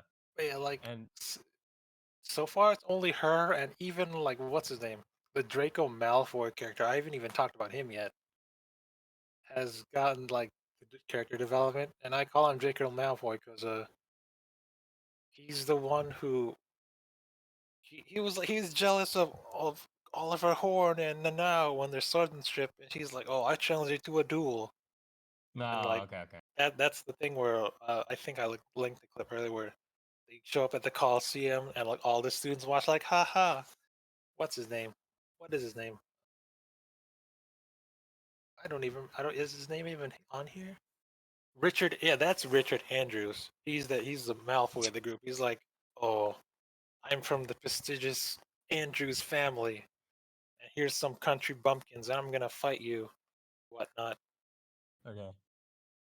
And so on, like, and then he sets up some sort of, oh, I don't know if I can beat you in a sword fight, but we'll set up a kobold hunting contest, because I guess it's kind of like fox hunting for the Englishmen or whatnot. But lo and behold, a Garuda breaks out, and Garuda starts killing students in the audience. I was like, damn, that's cool. So that's when they have to like team up and fight the Garuda, and that's like one of the two major battles I've seen in this series. So In yeah, terms of- I just want to So throw I it out guess, there that Richard Andrews is such a stupid fucking English name that that's Yeah, actually I like how- that is literally one of Kit Boga's fucking characters. Like, I'm not even Wait, kidding. really? That exact name, yes, Richard Andrews is one of his like longest running bits with Well, fucking it scammers. I just want to say, like, this isn't like too big of a point, but how do I put this? If the West is done with, naming their characters Ching Chong Nim Nong or whatever, right? I think it's time for like some Japanese anime and manga writers to move past the point where if they're putting something in an English Western setting, they have a more creative set of names than Guy Greenwood and Richard Andrews. I think that's not a high hurdle, the high requirement that I'm asking for, and I wish that they would rise to the occasion. But And by Spire, rise, I mean like they go from lying down to sitting up. I think. but Spire, what about the other cool names like Luther Garland and what is her name? Cyrus Rivermore. And Anne Mackley. God damn it. But yeah, Carlos Whitrow. I don't know when I'm gonna talk about it, but I guess I'll mention why it's called the Seven Spellblades. Yeah, okay. It's not really important to the what's happened so far, but it's the name of the series. So yeah. So Yeah. you think it's because there's 7 Spellblades, right? Mhm. But there's only 6 protagonists, and it's weird. Yeah. No, 7 Spellblades refers to a it's what do they call it? A strike that can neither be dodged nor blocked, thereby guaranteeing death. Fulfill these conditions within the one step, one spell distance. You have what is called a Spellblade.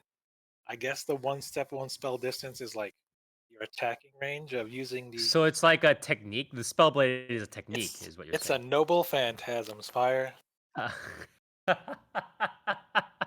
Okay. Or I mean, I guess Near, would you call it a noble phantasm? What? Like a one hit kill technique? Your Hisatsu no Waza. I guess. Yeah. Would you call would you call the If it's like your Amakaku? trump card, like your secret No, technique, but it's like then it's your instant kill move. Like if anyone who's seen it is dead, sure. yes. Yeah. Would you call the Amakaku Ryu no Hirameki a spell like a Hisatsu no Waza because it's undefeated? Yeah. Yeah. I mean, But yeah. I So guess why is it the 7 Spellblades? Because there's a 7th no. technique, or like what? I get maybe, but there's only 6 techniques, so someone's going to invent a 7th. Oh And yeah, someone's going to find like a secret technique or whatever. I guess it we is, all know who's going to be the 7th Spellblade because Yeah. gee, Okay. who's the character that's gotten the most like actual sword play and who has the most character development in this series? And like, I don't get it because this has nothing to do with like any of the overarching plot in this story so far. But like, whatever, man. Hmm. Sure. How's the audio visuals in this series? From what I've said about the characters being pretty weak, save for Nanao, the Japanese OC, the audio and the visuals are way higher than I thought they would be. Like, Oh yeah, especially since it is JC Staff, and JC Staff can sometimes have like middling series, right? It's JC Staff. Sometimes. It's produced by JC Staff, but it's also produced by Warner Brothers Japan. Wow. And you know who also holds what else Warner Brothers has? Harry Potter. Yeah, yeah. And like this is actually a compliment I gotta give. There's a lot of whimsical and there's a lot of Harry Potter-esque vibes that this series has, very whimsical notes and whatnot. So I mean, I guess they just took from the album of Harry Potter stuff in Japan. They're like, oh, we're gonna slightly tweak it for this series, and it's really good.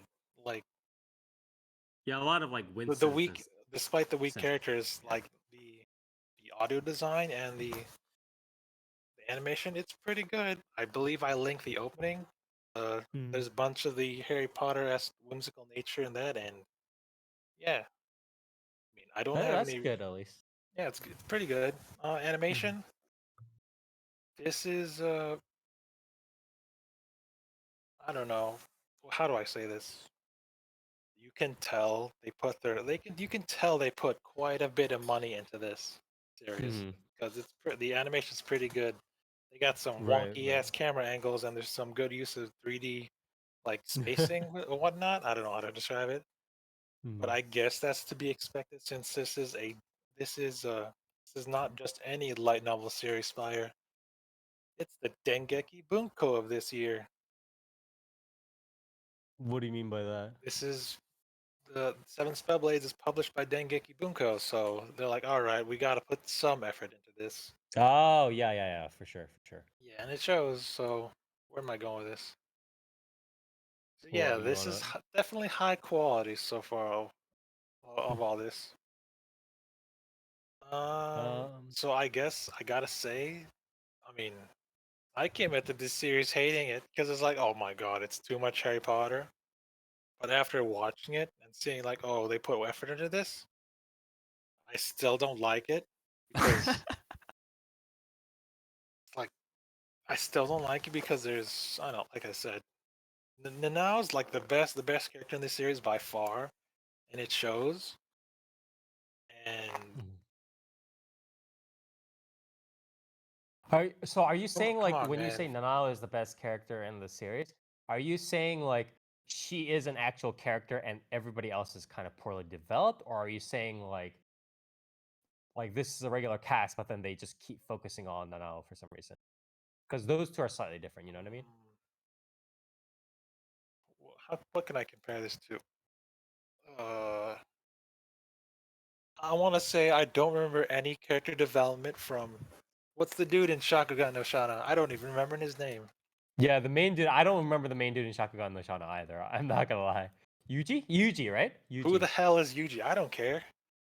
Yeah, exactly. It's literally that. I mean, I guess I'm drawing that I because see. it's Yeah, also a I see Dengeki what you're Bunko saying. thing. Yeah, But yeah, like I only remember Shana. I remember Yeah, Luis. yeah. But like, what's the name? Saito? What's this guy's name? Yeah, Saito, I think Was it Saito? I don't know. Yeah, no, it was Saito. It was Saito. You are correct. For Zero no Tsukaima, right? Yeah. Yes. But like even Yeah, those that's guys, definitely a thing. even those male MCs have some like do stuff. So Mhm. far, all I've seen Oliver do is, oh, I'm gonna fight with a sword, but I'm also not good at fighting with a sword. But apparently, What the fuck? I am, and it's weird because like he's So he has magic. like a secret like instinct. He's got a he's got something in the background, but he hasn't revealed it yet at all. What I'm saying, he's like, oh, like in the fight with they had the duel against Nanao. He's fought Nanao, and they were evenly matched. That's why they were like, oh, I gotta go all out and kill her. That's the thing. It's like, oh, he's got some skills, I guess, in the sword. But then when they fight the Garuda, he sucks. He's like he tries to fight it, but his swordsmanship sucks and his magic also sucks. So I don't know what they're doing with him in this series yet. Is he supposed to grow like that one character in or the main protagonist in a Danmachi? Is that how that's supposed to go? I I guess it don't is. believe so because when they did Really? when they were like, oh, we gotta introduce ourselves to the main cast, that they were like, oh, my specialty is customization of spells, and I'm like, he hasn't shown Yeah. any of that at all. All I've seen is Yeah. suck with the sword and suck with magic because the Garuda is pretty strong. At Mhm. least with Nanao, she sucks with magic, but her swordsman, she's the one fighting the Garuda head on. And I'm thinking, like, is that because she's got a full-on katana and they all got wimpy half swords, so they can't Mhm. like fight each other? I don't know. He hasn't. What I'm saying is basically he hasn't done anything no while that makes him the protagonist. Literally Right. everything is focused on the now, and I'm like, that's fine. She's the best character in this series by far. Right. So the stories, like the story and characters right now, is whack, but the audio and visuals is pretty good, and I guess the overarching world building is good too. Yeah. That's good to hear at least. Oh, it's like half and half, I guess. Mhm. Maybe it'll get What better. score would you give it?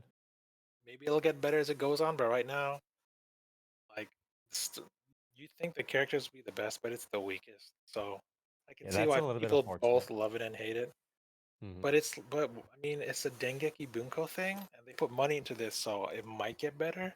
I don't know whether it's like a Dengeki Bunko thing, but I do agree that it's just like it is very reminiscent of, as you said, like one of the more forgettable protagonists and some and like Yuji and Shauna and stuff like that. Yeah, for sure. Yeah. All I'm saying is, what would I rate it? Yeah. I'd say it's definitely worth watching, I guess, Okay. but it's not for me. Who's it So for? That's a good not question. people not like me. People who like their Dengeki Bunkos, I guess. They're light novel Peop- protagonists, but this is their light novel protagonist that cool, but this character's not cool yet. I don't know. Mhm. Maybe it'll be better later on. So what's your score though? I'm just saying that Rocket Aikishi is way better. Right, a regular in Magic High School guy, I guess he's better too. I don't know. I just wanted Rocket Aikishi with swords, man, but no, it's mostly Yeah, magic, and they suck at this magic. At least with Rocket Aikishi, I had some really good fights, sword fights. You guys might not like it, but I do. I like the character development in Rocket Aikishi too. So, Mhm. I'll give it a generous 7 right now. Oh, that's interesting to hear you say it was a generous 7. But okay. It's, like I said, it's way too. The now's too good for this series, is what I'm saying. Okay. She kind of is. It's That not is as good as unfortunate. Rocket Aikishi because there's a what's his name? Iki Kuragane got really good character development, and you can tell he's the main character. But Oliver Horn, no, he prefers to be like, oh, I'm gonna play the support role to now. Like, then why are you on the front cover, my dude? Get out of here. Right. But yeah, Uh, definitely check it out. I might not like it, but other people would. It's definitely uh, worthy of like the Dengeki Bunko light novel a animes that line. are coming out. Yeah, Mhm. it's it's no slouch, but it's not for me. Okay. I can definitely understand that sort of sentiment for sure. But yeah, thank you, Toast, very much for helping to cover Reign of the Seven Spellblades, Nanatsu no Maken ga Shihai Suru. This is a light novel original done by the illustrious JC staff. Again, another one under the um, Dengeki Bunko imprint, I think, the publishings. So please do check it out if you are interested in this sort of thing. Yeah. What's the only Uh, thing? What was that? yeah, MJ said in chat, that's a point with Oliver. Hope you enjoy episode 6. Toast. Like, what else is Dengeki Bunko putting out? Wouldn't Spice and Wolf? I want Dengeki Spice and Bunko's Wolf. put out a lot of stuff because again, they're a general publisher. I mean, it's not really a they've put out what is it, Hataraku Mouse-sama, right? Okay, I mean Durarara, I that's think is under good. them. But well, Hatarakama-sama good, Durara good, Spice and Wolf Uh, good, Shakugan no they've Shana done good, a Hida no lot of Arya good. stuff. Yeah. Most of their stuff's good. Yeah, Like that, they did Netuge too, I think. yeah. They've done. I mean, that Dengeki Bunko is a huge public shake off brand in terms of anime stuff and light novel They're stuff. So definitely better than the Oh. usual Shosetsu group. I mean, well, would that you is not a very high hurdle. Shosetsu again, fanfiction.net of Japan, not a very high hurdle to cross. would you call Dengeki Bunko the cream of the crop when it comes to light novel anime? That like pains me to put it into words like that, but in this current condition, people, how do I put this? People writing their light novels and having their drafts accepted by Dengeki Bunko editors and other experienced people in there is, I think, a much better filter than what a lot of people are doing right now, or what a lot of publishers and editors and production committees are doing right now, where they're literally going like, "Oh, this shosetsu, this Naroke web novel has, I don't know, 50,000, 100,000 bookmarks. Let's make it into an anime." I think that sort of latter method is a very quick highway to hell, and I don't support that shit. But So anyways, you're saying it is like the cream of the crop of LN animes. sure. Let's put it that way. Don't Spire, don't act like you're above Ryo Kyobu Lolly Basketball. What's it called? Yeah, Rokubu, and then I think the author also wrote Tenshi no Sanpi, I think, right? That's also in But Dengeki Bunko, right? And then like I can see this list of Dengeki Bunko anime adaptations. Most of these are good. Like maybe 90% of these are good. I don't or good or did well. I mean, again, not a high hurdle compared to what is it, not okay stuff. But Yeah. anyways, thank you, Toast, and let's move right on then. Near, what do you have for us? Ha ha ha ha ha. I watched Undead Girl Murder Farce. the Did you like it there? Do you like the name of it at least? I yeah. Did you like the name? Because I like the name. I That's don't why I like left the it for you. I don't like the name. I'm gonna be honest with you. I am not a fan of the name. I think the name is dumb and not And what good. about Dead Mount Death Play? So You cool. love that. It's true. It's true. Oh, Jesus. But yeah. So this is a It's a manga? No, novel original. this is a novel So, original. when people say novel, in people who are a little bit newer to the, I guess, general like light novel kind of culture might be asking, what's the difference between a light novel and like a regular novel? Well, it kind of sounds stupid, facetious, but it is the difference. Like, it's the thickness, right? A lot of light novels are pretty much just like a very thin, like a general, very standard, like young adult book kind of thickness. But novels, and the most famous of these, I think, in recent history is something is the like, Bible. yeah, Bible, as the Quran. But the uh, the most famous of these anime adaptation wise being, I want to say, Chokai Senjo no Horizon, right? Horizon in the middle of nowhere. Yeah. But they are massive, like compared to like the young adult stuff. So it is like how much they've kind of written now, essentially, compared to light novels. So that's what they Yeah. mean. Yeah, sorry, please go on. So this is a Lapin track production. Oh, okay. This is like, I'm pretty sure this is their first main production on Really? anything I've that heard of. isn't like a short. They've done assisting stuff on a bunch of stuff. They've done a couple like OVAs and shorts. They apparently did Android. I don't know what the fuck that is. Android. I mean, they were Android. assisting on Android with Oh, okay. Brain Space. Yeah. Ooh, fuck! I remember this. This was not good, I think, right? Yeah. Yeah, They've this is also helped. They Maken. also helped Mappa with stuff like Sarazanmai Yeah, and so is on also. Uchitama. Mhm. But yes, I as far as I'm definitely aware, this is like their first main production on like Yeah. an actual show that Yeah, isn't like okay. 2 minutes long.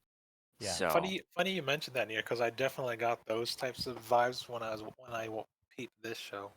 what, Mm. Uchitama or Stars on my that too. oh yeah. Yeah, this is a fantasy detective series set in It- 19th century Europe, I guess. Is it Europe? I thought it was Japan. No, it's Europe. So the basic premise is the main character, Tsugaru Shinuchi, is a half human, half oni, sort of weird homunculus creature. His backstory is basically that So, at some so point, at some point in history, the Japanese government decided to get rid of all yokai. And in order to do that, they created a bunch of oni like hunters. And to do that, they like spliced like oni DNA with humans. And they made these weird, fucked up, like half oni, half people things. And Tsugaru is one of them. And the story starts off with him being sort of a carnival like sideshow attraction where he fights like random yokai that are left over from like this big purge of the government. And then one day this lady walks up to him and says, I have a business proposal for you. Kill me and I will extend your life. And then it's revealed that this woman is a disembodied head in a birdcage.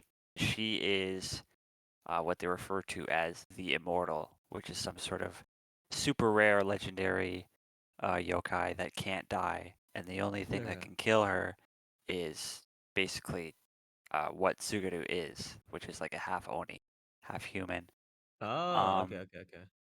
And the reason she wants to die is because, she's immortal, but her body has been stolen, basically.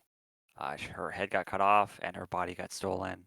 And she's basically like, this fucking sucks. I want to die. And instead, Suguru says, how about instead of me killing you, you extend my life, because apparently he's dying because his like Oni blood is killing him or something. But apparently her like immortal cells can extend his life. And he says, instead of killing you, how about we go and find your body? Because apparently the person that took her body is the same person that turned him into a half Oni, half human against his will. And he basically, wants revenge, right? So the general story is basically they go from Japan to Europe because they hear that this guy is in Europe. And from there, they start doing detective shenanigans. They do a 1 year time skip. They start working as sort of like detectives, like adventuring detectives, and it sort of does just mini arcs from there. It's Mini arcs, right? Not episodic. yeah, no, it's not episodic. So They're is like, this so is this a little bit more focused on the mystery aspect, or is it more focused on like kind of like a journey vibe, like seeing the people in their everyday lives, this is blah blah very blah. much a detective series. Like this is Okay. literally like the first 4 episodes is outside of the first episode, which is just pure setup. Episodes 2, 3, and 4 are literally like a Sherlock Holmes story, but with vampires. So Oh, okay. And if you would again, if I apologize, but if you flatter me a little bit, but is this or humor me a little bit, but if is this a detective series where most of the steps to solving this stuff is hidden, or is it an actual mystery series where the audience is kind of guided along to potentially solve the mystery alongside the characters? So I want to say it's a little bit of both. Okay. But I'm not sure if that's just because the first like case they do is like really obvious in terms of like who Okay. like Okay. in Okay. terms of like who the culprit is, it's Yeah. really obvious, right? Like it's super obvious. But in terms of like the whole uh how done it, that's Mhm. very much a detective kind of thing, right? It's very much like, you know, uh like they'll go to like the crime scene, because the real detective is uh the girl in the birdcage, right? Like the disembodied head. Yes. She's a super brain genius because she's lived for like 900 years apparently. Um, so she's got super brain powers from that or something. I don't know. Um, but yeah, basically it does the whole thing where like they'll go to like the crime scene. She'll be like, yes, I see. Let's let's move on. Um, it doesn't really tell you what exactly she is gleaning like from looking at it, but it does sort of present a lot of that information, and you can kind of connect the dots, but at the end of it, it's like, yeah, this is how this went down, and it's like, oh, okay, I didn't get any of that, but sure. Um, Right. like maybe if you're smarter than I am, you could have figured it out. But I do think they do present a lot of the clues, but like the key elements are definitely hidden. Um, so it's a bit of a mix. Um, but yeah, Okay. Uh, how were just going back a little bit? How are the audio visuals here? I know this is again. You said this was done by Lapin Track. This is sort of the. I mean, they've had a decent amount of experience, but this is their first sort of major work handling sort of the top level production. Obviously, they have at least a couple of subcontractors, right? Obviously, yeah, yeah, they have a decent number of subcontractors. Some of them like Bug Films and so on and Ganex are obviously working on some other series in the same season. But how did you think they did in terms of audio visuals? it's pretty good actually. Okay. I was pretty impressed. Some of the directing is a bit odd. Some of the What do you mean by that? So in the first episode, I mean, I think we saw it like a few podcast episodes back, but there's this weird shot. They do this weird like top-down shot, Yeah, that shot, that's weird. where it's like tracking like Oh yeah, the the Hotline Miami characters. shot. Yeah, Yeah. like it's like the camera is like literally top down on the characters, but the characters are always like facing like directly up. You know what I mean? So as They're walking straight, but like the scenery's moving Yeah, like around them. the It's the weird. the background is sort of rotating to like show them, walking through the alley or whatever. It's very strange. There's also some weird shots where it like just randomly like changes colors for like no discernible reason at all. I don't know if they were trying to do like a JoJo thing, but instead of, shifting the color palette, they just changed the entire color of the scene and just made the screen red. Um, it's a bit weird. The But Nier, yeah, they're following the Monogatari. They learn from Monogatari. not quite. Um, Not quite. not quite. But yeah, in terms of animation and like, the general color palette of everything, it's pretty clean. Um, you know, uh, it's pretty sharp. Like a lot of the lines are very sharp. The eyes are very unique looking, I'd say. Um, Yeah, it's quite good. In terms of music, it's got this weird sort of like um almost like jazzy, like funk kind of thing going on. It's a bit odd. Oh, okay. It's It's like the tone is a little bit more. it's I pretty mean, light. It's a pretty okay. light tone. It's a pretty comedic show actually. Like a lot of the character interactions are pretty comedic. The Oh, okay. the main character Suguru is very like, he's very aloof, and sort of a witty like jokester kind of character. He's Mhm. one of those characters where it's like, when he has to like fight someone, obviously he'll be serious, but he's still like, you know, um, Mhm. he's still like cracking jokes kind of Right, right, character. right. He's got sort of this like, um,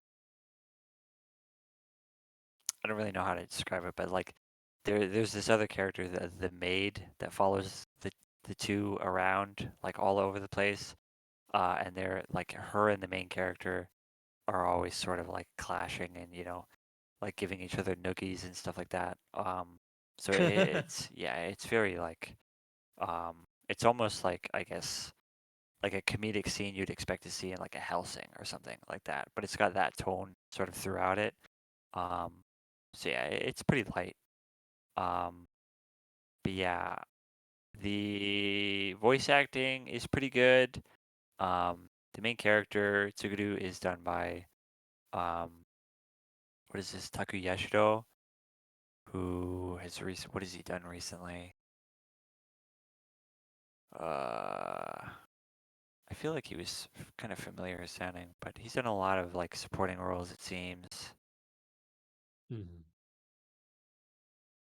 I Yeah, know that most of this is yeah, I think Kurosawa Tomoyo, and like obviously in the supporting cast, Shimonohiro, Uchita Maya, Miyano Mamoru. I think Reina Kondo, like a decent number of veterans in the supporting cast, but yeah. for the main cast, it's mostly I don't want to.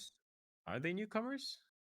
Well, Tomoyo No, Kurosawa is yeah. she's the girl in the cage, like she's the headless, Okay, or okay, okay. she's like the disembodied head. So she's like the one that's constantly spouting the Mhm. detective stuff, and she's pretty good. She does a sort of this sort of like flippant, sarcastic, witty, kind of holier than thou type of Right, right, almost right. almost like an Ojo-sama, but not really, you know. Mhm. And it's pretty good. Um, Makoto Koichi does the maid. She like barely talks though. She has like 3 lines per episode. Um, she's very uh, cold, kind of character, very emotionless. Um, but yeah, a lot of the a good amount of the talent is sort of in the supporting cast, and they're pretty good. I mean, it's very like uh, I don't know. It's kind of one of those weird series where it's like, yeah, they're in Europe and they're all speaking Japanese, and like a few of the characters, like one of the characters is like, ah, your French is very good. It's like, What? shut up, dude. Like, just shut up. Like, don't even try to pretend. Like, don't do that. Like, Yeah, yeah, it's yeah, exactly. just don't do that. Um, All yeah. right. As for the like OP and ED, the OP is really generic. It's not very good, I would say. That's Um, unfortunate though. the ED, however, is quite good. It's got a very calm tone to it. The visuals as well are very like they're sort of this black and white film kind of thing. Mhm. It's a pretty nice ED. The overall audio visuals are pretty solid. Um, this was definitely a lot better than I was expecting, right? Mhm. Because when you read the plot synopsis for this, right, like the basic, Oh, the yeah, general like setup, it's very like it sounds like really kind of edgy, because like we're it going into like has, Ghostic or some shit. yeah, it has very like, Mhm. oh, the demon killer, and he's half oni, and he's they call him the cage user, and it's like, you know, you really kind of expect some really super I mean, serious the name like, itself too. The yeah, Undead Girl Murder Farce or whatever. Yeah. it's really just like, you know you'd think you're getting like a Dead Mount Death Play kind of shit, right? Where it's like, Yeah, yeah, yeah, he's the dark necromancer, and know, he's Dark Necromancer God. yeah, the Dark Necromancer god of death, and it's like, you know, Yeah. this is very much just kind of like it's basically two yokai are traveling through Europe, doing detective cases for a bunch of like European like Nobles. urban legends, basically, right? Because Okay. like I said, the first case is literally like a whodunit murder mystery in a mansion, but it's vampires, right? And the mystery Okay. is like how in a mansion full of superhuman vampires did a vampire get a stake through the heart and nobody heard it, right? Because like they're vampires, right? How did Right, nobody exactly. hear like somebody getting murdered?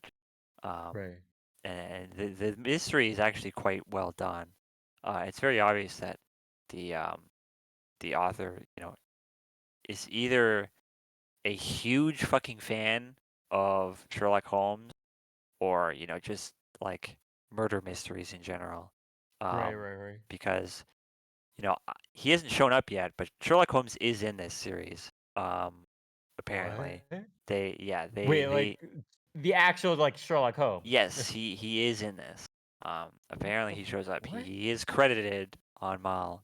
Oh my They've god, they've what is made happening? they've made mentions of him in like the first few episodes, and so yeah, like this is definitely like a Sherlock Holmes sort of vibe, but it's with, you know, uh vampires, and you know they've made reference to, you know, Arsène Lupin and Phantom of the Opera, Oh you know, god. like they're going all in with just like Yeah, urban exactly.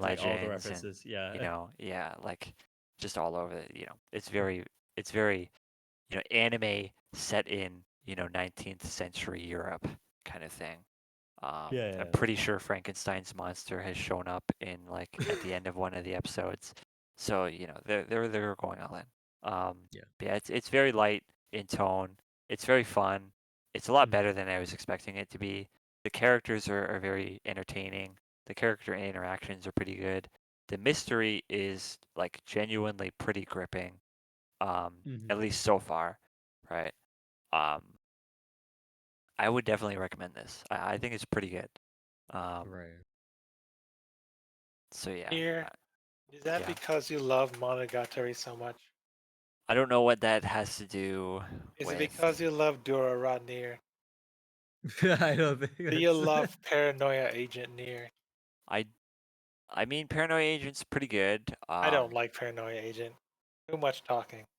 All right. Well, there's a lot of talking in this.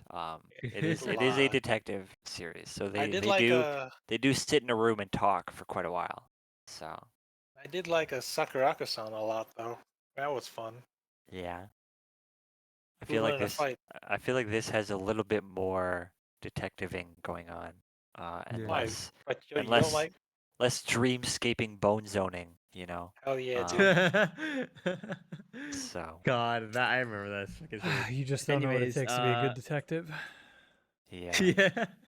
Anyways, you want to give us your mouse score and any last words? So far, I'd give it a solid 8.5. I think Yeah. the only, like, I guess, flaws is, you know, I feel like some of the action in this series has been kind of unnecessary, you know. Um, it kind of just comes out of nowhere and it's like, yeah, we're fighting now. She's Okay. Mhm. Sure. but But, does you know, she fight Nier? what the girl in the bird cage? Hell No. yeah. What? Why She not? literally cannot move, dude. On Nier, remember She what is I a said? disembodied head. Dio can fight as a Yeah, disembodied head. she is not a vampire. She's not a vampire. She is also not an immortal She vampire who like knows Hamon. her Yeah. her only power She's immortal though. her only power is that she cannot die and she has a giga brain. Like What that's about it. her blood Nier? Remember that whole scene with like, oh, there's a lot of blood. You can't shoot her blood out. No. No. No. She cannot do She JoJo powers. she Yeah. cannot She, sh- she she cannot can't. She can't shoot pull. blood out of her neck. She can't No. pull Can't out. control Full people out. with them. She Yeah. can't pull an ACDC. Damn, she No. sucked. No wonder Anyways. no wonder she died so easily. She can't Yeah. fight at all. It's true. Anyways, thank you very much, Nier, then for Hold covering. on there. Which is better, this or Dead Mount Death Play? What's the series called again? I don't know. Dead Dead Man Mount Death Play. Deathplay. And I Undead Girl mean, Murder Farce. Yeah, on the Go Murder Fries, yeah. they're pretty different series. I personally think I prefer this. The Dead Yeah, Mount I Deathplay can see, was yeah. it was very good. You It said was very you said it fun. was pretty good. Yeah. Yeah. So, but yeah, I Told you, kind yeah. of This was I kinda definitely prefer up it. your alley. It definitely is. I really wasn't expecting it to be, you know. But yeah. Anyways, thank you, Nier, very much for helping cover Undead Girl Murder Farce. I know it was one of the big names sort of on the What? horizon just because Hold of Oh yeah, on. how. fun little tidbit of information. The localized name for this is Undead Murder Farce. I don't know why they removed girl. What? Um, Because they're but not yeah, That's sexist so there. weird. they Did just she? took girl out of the Yeah, title. did they identify? Did she identify as a girl in this series? She does. Well then, She has you know, She's yeah. not a here, non-binary how'd means you or know? She whatever. doesn't have a body, right? She could be she could be what is it, genderless for all we know. So that's true, I guess. That is true. But anyways, thank you, Nier. And I guess with that, we'll again, if you want to watch like a pretty solid mystery series done, done with I guess supernatural elements. Although again, you said it was a pretty light tone, so please do check it out. And last but not least, I'm going to be covering a pretty big series, or not, like I want to say one of the biggest names of this season. Um, although Not to the obviously maybe Zoomers. yeah, that's true. But it is called Zom 100. 100 bucket list of the dead or whatever it is called. I think that's the translation, right? Now, did Bucket you list of watch the the dead. live action or did you watch the I did anime? not, but I kind of want to watch it like after I watch the anime. But yeah, so this is Zom 100 bucket list of the dead, also known in Japanese as Zonhyak, Zonhyak, Zombie ni naru made shitai 100のこと. So this is a manga original written by Asaharo. Asaharo his sort of first work was Alice in Borderland, which was a sort of cult hit by itself. Was pretty popular in its own right. So he's doing this, and it also kind of became a hit. Currently, while this does have the anime adaptation that I'm going to review, this also has a live action adaptation that is running at the same time on Netflix as the anime. So it's a very interesting combination.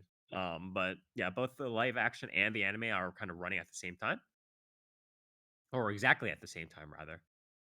But anyways, the anime is done by this Bug Films, I believe, right? Yeah, it's produced by Bug Films, alongside with some production cooperation by Shaft and obviously 50 other subcontractors. This has a lot of money in it. And so there are a lot of different people I'd from different imagine. studios running around. So Yeah. from what I've read, by the way, apparently a Mhm. lot of the main animation like staff Yeah, on is from this Asahi. is Yeah. from like apparently they all moved over from Komi-san. Yes. So the way, yeah. So this is a situation. So from what I understand from my research, right, is that Bug Films in themselves is not a big studio. So Bug Films before this have done in between and like kind of finished animations. Even Komi-san, they were not the main studio on that. They did Yeah. again like in between stuff, right? So in this, a lot of this, some of the key staff are from Komi-san because the director for this Zom 100, who is Kawagoe Kazuki, I believe, was the main director for Komi-san. But Right. in that, in Komi-san, Bug Films itself was not like the main studio. He was just the main director for it. So my guess is that he took Bug Films as sort of the studio he wanted to found use as sort of the production base while contracting other studios for Zom 100. And then he contracted a lot of studios. If you notice again in the work, a lot of stuff like editing, 3D CGI, 2D like finishing and stuff like that is being Yep. handled by Asahi Productions, which again, a very standard studio for helping out with these sorts of things. So I think that's sort of how it's going. And even with that, I think they are kind of um this although there's a lot of money going into it and a lot of really good people coming in, this is still slightly a more ragtag team than it might seem from the outside. Because if you again look at the roles, for instance, while the Kawagoe Kazuki is not only the director for the series, he's also writing the storyboard. He's also one of the episode directors, and he's also credited as the sound director for the series. So, they're at least for like the people on top, they're being, there's a lot of the main team is a little bit more, I think, spread out than one might imagine. However, that being said, this team, you can tell that again, there's a lot of money being poured into it because they brought a lot of big guns from recent series. For instance, again, series composition done by Seko Hiroshi, who did stuff for Ajin, Attack on Titan, mainly the main final seasons. He was the head guy for script and storyboarding and series composition for Chainsaw Man, Dorohedoro, Jujutsu Kaisen, Mob Psycho 100, Vinland Saga. Like this is not a like this is not a joke. So music done by Miyazaki Makoto, who did the opening ED for Dorohedoro. He did the music for Dragon Crisis, which was very good. He did the opening for Hyoka. He did the Majkoi OP, very good. He did the One Punch Man opening, again, quite good. Character design, Tanaka Ki. He was the chief animation director for stuff like Kaguya-sama and Jisou Watashi wa Konosuba Season 2. He did character design for 100, Doribochi, so on. Art director, Gonpei Taketo. He did Blue Archive OVA stuff. He did Girls Frontline. He did Gridman Universe, SSSS, Dynazenon, right? Chief animation director, Karasu Hiroaki. He did stuff like Summertime Rendering, I think, alongside probably Bug Film as well Probably. as Tokyo Ghoul Re. He was like a general veteran. So again, you can tell that they're just trying to bring in a lot of veterans in. So you can see the money going in. The CU list is uh somewhat standard. The main two characters are headed by the main guy and the main girl are headed by two relative newcomers in the industry, kind of who are kind of heading into their intermediate years, right? On their way to becoming like full-on veterans in terms of Kusunoki Tomori and Umeda Shuichiro. They are backed up by supporting cast member voices in Furukawa Makoto and Takahashi Minami, who are both, quite veteran A/B listers to the scene. Quickly going over OPED. OP is Song of the Dead by Kanabun. It's a nice little kind of J-rock ditty with the lyrics that are also centered around the actual anime. I wouldn't say it's anything really home to write about. Similar stuff with the ED, which is sung by Shiui. It's called Happiness of the Dead. I would say both are relatively standard. It's not really something that I would sort of put on my Spotify list here, but it does work. I would say the OP is slightly better. How they going on to the audio visuals. Audio is quite good. All like sound effects and stuff like that are done pretty well. The 2D, the visuals are again, you can tell that there's a lot of money going into this.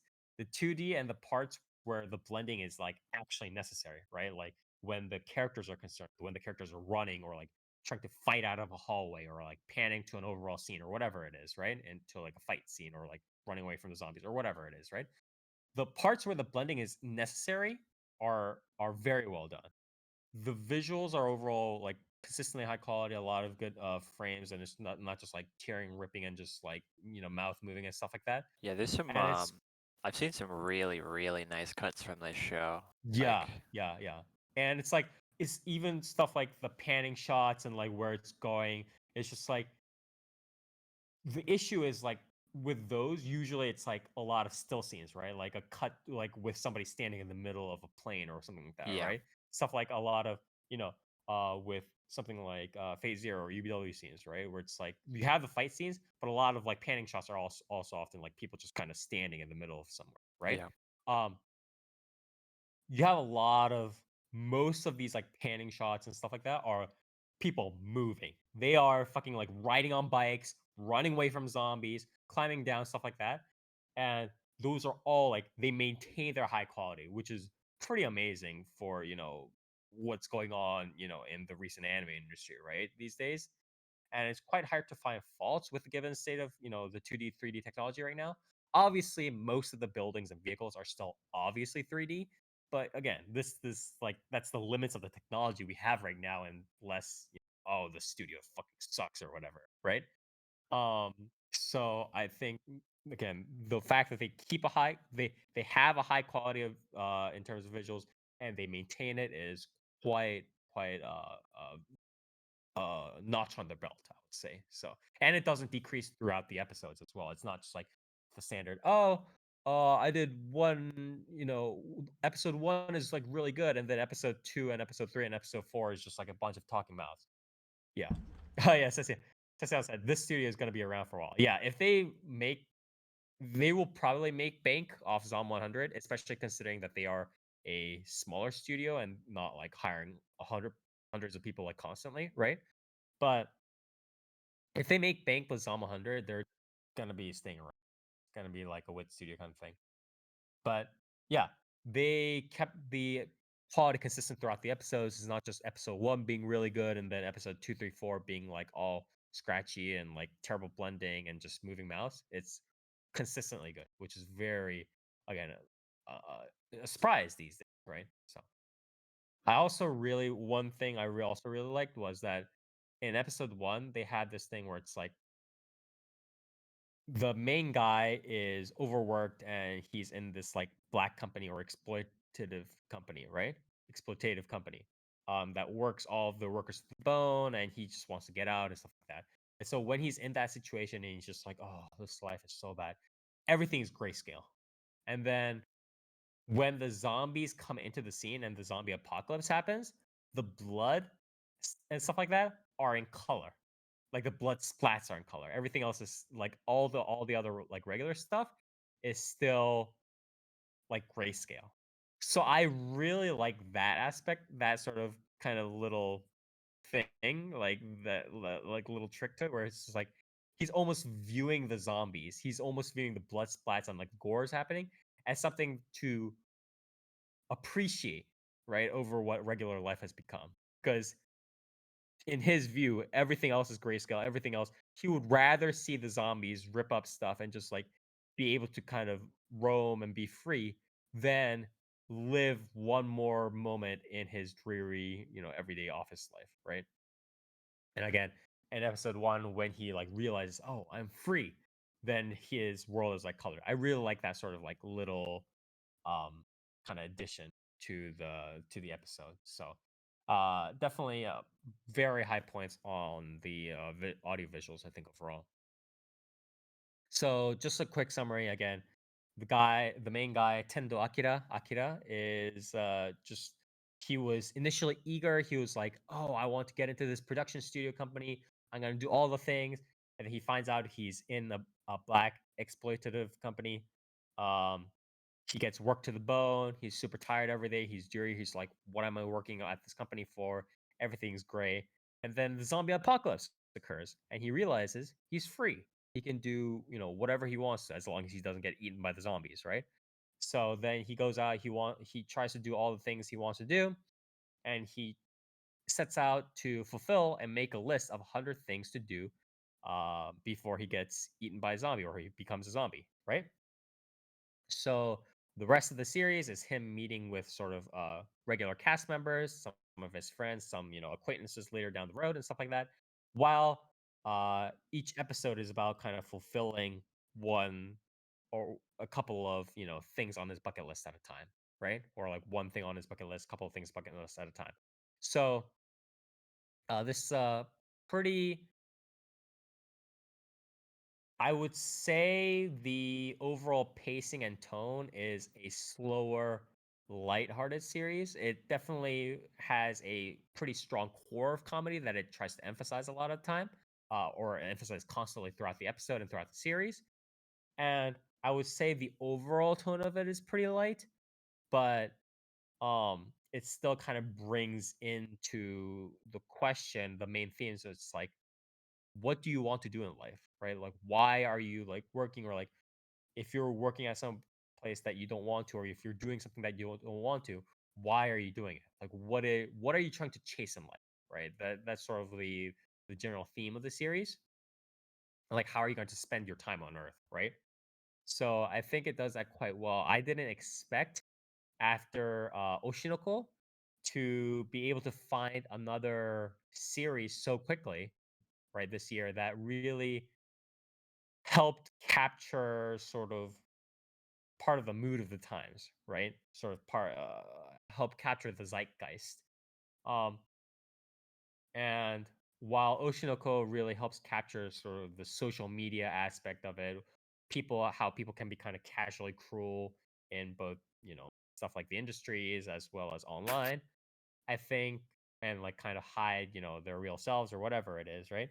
I think this also again does a real decent job of pretty decent job of kind of doing the talk about what are we doing in life, right? Are we just going to be kind of work drones all day, just corporate slaves, or like what are we trying to chase? Like, but sometimes like having a job, it's not like all jobs are bad, but it's like what are we trying to aim for? Like how our views kind of mix, and it's not just like oh, just do whatever you want in life kind of stuff, but it has a lot of mixed perspectives from different characters. Like some characters talk about how they really like their job. Some characters talk about how they're only really in their jobs because they're they want to look good to others, right? um and that sort of compare and contrast on differing life and career perspectives from different characters, I think is very relatable, and I think again it captures the zeitgeist of the times pretty well. I said zeitgeist of the times, what the hell? It captures the zeitgeist of sort of the current decade or so that we've been living in quite well. So Now hold on there, Spire. yeah. Are you saying it's just as good as Oshinoko? No, I Okay, said making sure. specifically Making sure. that it captures it's another series that came on right on the heels of Oshinoko that helps capture some of the mood of sort of this social mood that we were living in. You know what I mean? It's like just every day, just working day in day out for like our corporate overlords kind of thing, right? Whereas again, Oshinoko is kind of capturing that mood where it's like um being cruel on social media, or like hiding stuff as a person, on social media or whatever stuff like that, right?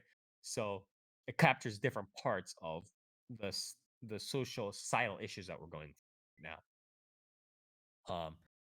But I think also that sort of the deeper themes aside, I think the comedy is also quite well done. They kind of push like a general idea really quick for like a couple of seconds to a couple of minutes, right? For instance, like, oh, we're all in the black company, we're all doing this. They push that for like a couple of for a couple of minutes. Or like, oh, we're just gonna party and just go crazy, and like they do that for like a couple of seconds, 30 seconds or whatever. And I think they push those pretty well, but it's not to the point where it's just overly cheesy. So I do like it, and they kind of keep it, they don't try to push the length of it too much. So it's not going to be just comedy and like them doing the slapstick or trying to go on this adventure just for the comedy for like an entire 10 minutes. It's just like a couple of minutes of comedy slash slapstick here and there, a couple of seconds or 30 seconds of, some comedy here and there. And it's just like nicely sprinkled around. So pretty good. Um, let's see this. Oh yeah, one thing I would want to mention is that the girl character, the health nerd, that's also like trying to min max on everything from supplements to like analyzing zombies and stuff like that. Mikazuki Shizuka. she is right up my alley in terms of like character traits. Like she definitely, I definitely like that type, so I really like that character. But that's just like a little tangent. But yeah, I do also kind of going back to the talk about how the story talks about what do you want to do in life, or like how do you want to show others in life, or how do you want to spend the time that you have on earth, right? I think the cast is woven together in a way that makes their interpersonal relations, reactions to each other's situations very natural and realistic, right? So it's like the MC has a friend who before the zombie apocalypse was all rich and like successful and doing all these things and like going out and meeting famous people and having the best life, living his best life apparently, right? And so um before he uh when he was working at a black company and he was just kind of next to his like super rich and like famous and successful friend, he was just like feeling like shit. And um the successful friend in the story decides to just be like, hey, why don't you just quit that job? That like casual kind of friendly cruelty in a sense, right? And that I could really empathize or sympathize with that sort of line because that does happen a lot, right? You'll have people in like different situations of life, um, friends who will be more richer or more successful than you potentially, and they'll just say cruel things sometimes that you can't live up to. And then again, the MC kind of exploded at that. And I think that's sort of those sorts of interpersonal reactions that were written quite well by the author, I think. So I want to give a thumbs up to that. Who's your favorite character, Spire? Mikazuki Shizuka, the girl. As I said, Which girl? the health nut girl, the girl that like jogs and stuff. Wow, you pervert. You don't like the Western Gaijin? No, well, Whoa. it's not that I don't like the Western Gaijin. It's just like the main girl fits my traits. Fits a lot of the traits. Quite a lot. But Why? Because you like Yamato Nadeshiko's more? What about the oh no naked no no no! comedian? It's like the whole like the fitness supplements thing and like the analyzing zombies thing. I like What that. about you Like don't like the the naked comedian who runs around covered in poop? yeah. He's pretty cool. Kencha is pretty cool too. But he sometimes gets bottled into like a sidekick aspect I'll of a lot tell of you, stuff. Spire. My favorite character hasn't been introduced yet. Yeah, Yeah, I'll I tell mean, you if when he appears in the anime, if he does, or mhm. the live action. Live action is gonna be weird when he shows up though. But yeah. What was I gonna say? I Yeah, two things. Sorry. So yeah, to wrap up, I think just two small like nitpicks that I would have about the series is that one, there's a part in episode 3 or 4, I think. I think episode 4, yeah. So there's one part in episode 4 where the main character does this like introspection, like why did I leave the company, or like why was I so weary and depressed over where I was working? And the story kind of smooths it over, the sort of smooths over or tries to cover up the idea of these like exploitative companies by saying that the main character quit because he wanted to do something else and because the industry was different from what he expected. And he said that um the whole exploitation thing was just an excuse. And I was just like, well, you can quit both because your expectations were different and because the industry can be exploitative. Um, so I didn't like that part where it kind of tried to smooth over the fact that, a lot of companies can be bad for your health at times. So the other thing I didn't like was that they bring in a lot of these sort of temporary cast members, like the episodic cast members, to share their perspectives on like life, or like how they're going to be part of the overall mini episode plot, for the main character to fulfill his bucket list, right? So they bring in a lot of good kind of temporary characters that's really nice. But I do find it a little bit unfortunate that the episodic nature. Well, I what I find unfortunate is that Zom 100 is so strongly episodic that what it kind of does is that every episode, other than those four members, the four main characters, all the other cast members are pretty much killed. So they are taken out at the end of the episode. So you'll have these like developments with the characters, and then they'll just die or whatever. So I do feel it's a little bit unfortunate that the author is um doing that in a more heavy-handed manner and just kind of killing all of the temporary cast members in order to keep the series more episodic and to keep the cast members smaller and more manageable. So I kind of feel that's a little bit more of an artificial part to it all, but it's definitely a smaller nitpick for sure. So yeah. Other than those two nitpicks, I think just the series is very top notch. Audio visuals, very little to complain about. Um, the story, I think it's very obviously it's a zombie apocalypse or whatever, right? The setting is technically a zombie apocalypse, but I do feel that it's still very relatable. All the characters are very realistic and things that you can empathize with, interactions that you can empathize with, and I do really, really, really like how the way this is written and the themes that it talks about and encompasses. So I would probably give this series uh at least an 8.5. I think I would give it an 8.5. For sure. Or 8 or 8.5. Like I don't really have much to complain about. I think if there's a slightly more like cathartic moment where while they're talking about life, taxes, and career management, one of the MCs or one of the main characters really says something that um, hits a nerve inside of me.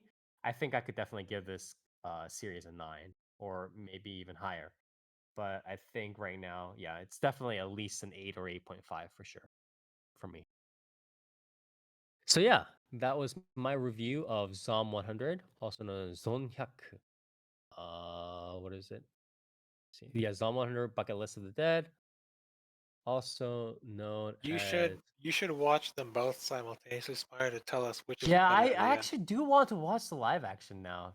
After I watched the anime, I was like, oh, this is like interesting enough, and I wonder how the live action anime kind of pans out. So, I do kind of want to watch it. But yeah, it is Zonhyaku.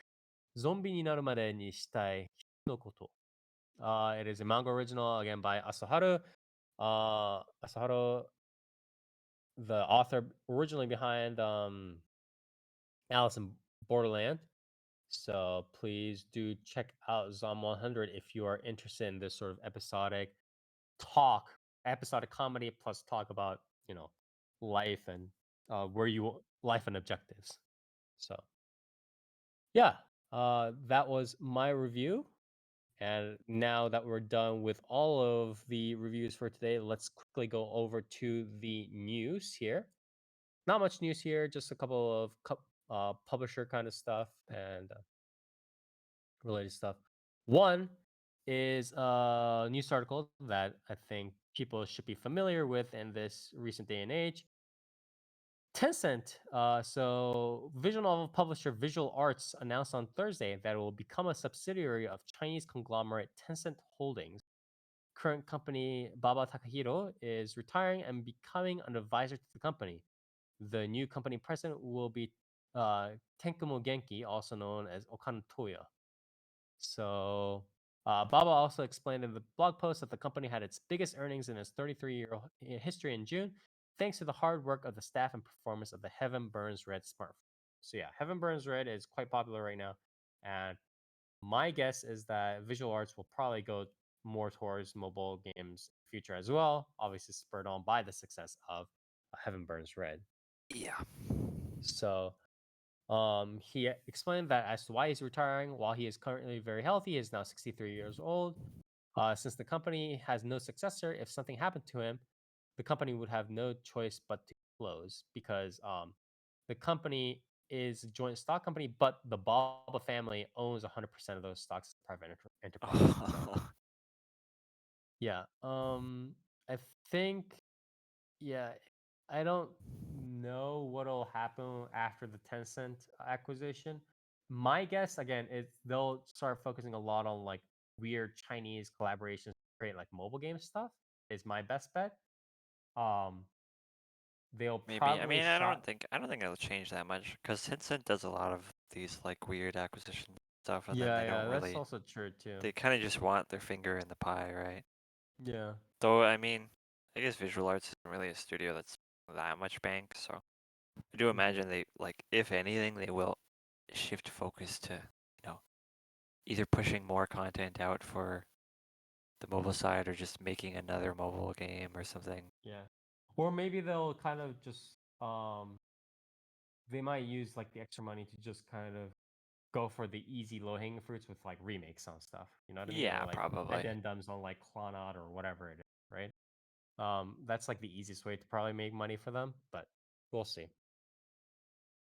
The other last piece of news here we have is uh, this was on, I think, this is like a continuation of news on um, like people trying to ban like manga or whatever from like libraries, right? And Yeah. so District Judge Timothy L. Brooks issued a preliminary injunction on July 29th that temporarily blocked Arkansas Act 372, which would allow librarians and booksellers to be criminally charged for providing quote unquote obscene materials available to minors from taking Genuinely effect. psychotic. The act seeks to prohibit the exhibition of quote unquote obscene material deemed quote unquote harmful to minors. Criminals, librarians, and retailers who make available such material to minors, allowing parents or guardians to access the minors' library records. Jesus Christ. So yeah, a coalition of librarians, booksellers, retailers, and other organizations, including the Comic Book Legal Defense Fund, formed on June 2nd and filed a lawsuit against the law. Blah blah. But yeah, thankfully the judge, put a stop to this act for now. So we'll see how it goes. For But now. yeah, we're still gonna have parents or like weirdos who are like, no more assassination classroom. Those fake gun, that fake gun, or that fake killing is bad, but real guns are good. All that stuff. So a little bit of good news, but we'll see. And yeah, that was the news, all the news for today. And we're going to move straight on to our shout outs and call outs. Everybody here gets one shout out, one call out each. Shout out is something that you want to praise. 5 out of 5 stars, shout to the heavens. And Glee and call out is the exact opposite, something that you want to insult. 0 out of 5, something that you want to stomp on. If it had physical form, and it can be any one person, place, or thing. And we start now with Dark. Shut up, call, please. Um. Hmm. I guess I'll shout out. Fuck it. I guess I'll shout out Jury Duty on Amazon like Prime Video. It's really good, and I think people should check it out. Pretty good. Call out. Yeah. Call out. Damn, man. I had a call out too. Fuck, what was it?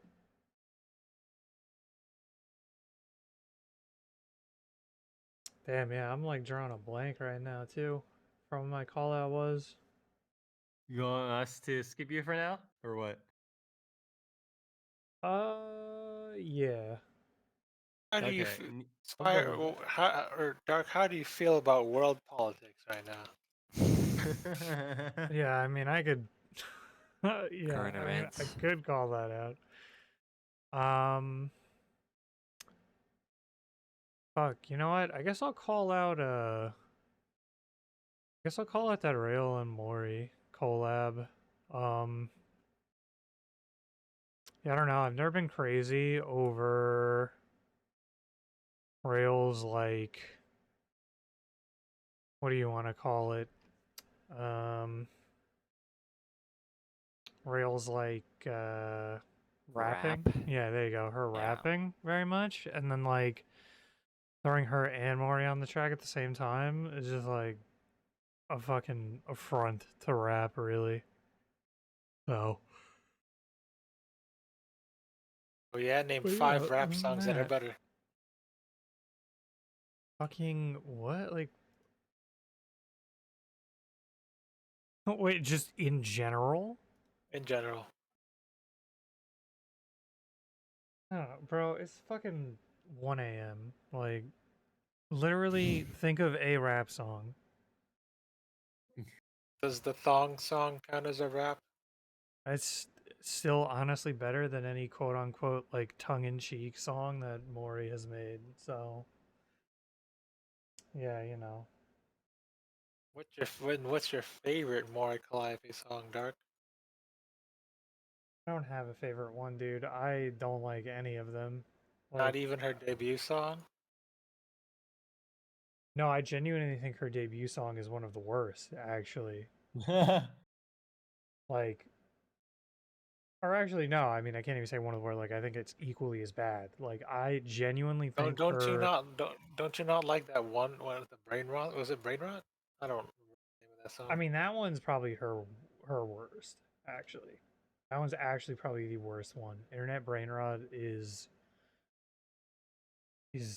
really bad. Though again, like all of her songs are really bad in like differently interesting ways. You know. Well, I like End of a Life. I like it. I'm not a fan of her rap. I like it when she actually tries to sing, not rap songs. End of a Life and whatever the Hollow Live alternative song was. I had the first one. That one's pretty good too. All right. Anyways, thank you, Dark, for your shout out call out. And what about you, Toast? Shout out call, please. I'm gonna shout out Dark Cloud too. That game's legit. If you have Dark Cloud 1 is a sack of shit. People say they like Dark Cloud 1, you damn liar. Dark Cloud 2 is way better. You get to build a town and golf and fish. Combat's average, but I really like the grinding aspect of hey, you can grind your weapons and add stuff to them and make them stronger in unlimited ways. And I'm like, damn, I sure love grinding. Story's okay and whatever, but I don't know. Dark Cloud 2, one of the best PS2 JRPGs of that gen. Nice. I gotta see what else they got on PSN Plus before it goes away. I know they have a FF7 remake there. I was gonna wait, but I was gonna wait to buy the whole trilogy. But if it's free, I mean, I'll play it now. FF7 and FF8 normal are there too, so hell yeah, I'm in. Yeah. I guess PS Plus Premium's pretty good. Sure. Dark Cloud 2 though is pretty good though. Dark Cloud 2, top 5 games of all time. Of my list. What about okay, so what about your call out? My call out is that Narissa's 30-minute monetization stream. It was cut short because they were staggering their monetization streams. I wanted to hear more of her karaoke. You know, it is Fire, what it is. Fire, you should rate her karaoke. I say she's one of the best singers in EN. Even with her debuff, her nervousness debuff. Sure, I'll take a listen to this. You sometime, should, Spire. You're the music man. Tell us I don't what know if about she's the music. best? What if she's the best, better than Iris? I mean, Who's the that could be a possibility. I mean, who's the I'm not real gonna. V singer now, Spire? You should take a look at her karaoke later.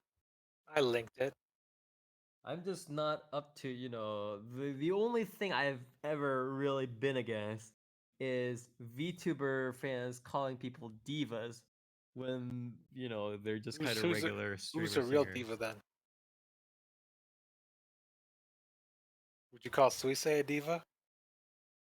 I think Suisse She's has a star. Yeah, she is my queen, bro. Yes, queen. All that stuff. But again, I think it's a little bit overrated at times. But anyways, thank you, But Sai, Toast, for your shout out call. you see all the stuff she's done. Is she not she's not the diva of VTubers that everyone who sings aspires to be? All the up and coming indies. I think Suisse has accomplished, a lot of stuff, and I think her vocal quality is very good. Would you call so that's a no. Would you call Azuki a diva? I don't want to go through this right now. Sorry. Anyways, It's a no. shout out call up, please, Near. I'm gonna call out Twitter. Not for the dumb X shit or What's anything cool? else like that, but because Twitter has been genuinely like I don't know what it is, Just I don't know broken? why, but Twitter is intent. Like Twitter has a fucking motive to show me any and all Lizzo news, and I do not want to see it. I don't care. I don't want to see it. I don't want to see it. I've had to block, I don't know how many topics. I've had to block topics about Lizzo, about Taylor Swift, about Johnny Depp, about pop music in general. I've had to block topics like Yeah, the algorithm's fucked up right like now. Yeah. digital creators. Like it is coming up. It is like literally coming up with magical terms to show me like Lizzo news. Like at this point, I'm going to have to like block like music as a topic to just not see Lizzo news. Like I don't want to see it, man. I don't want to see it. I don't care.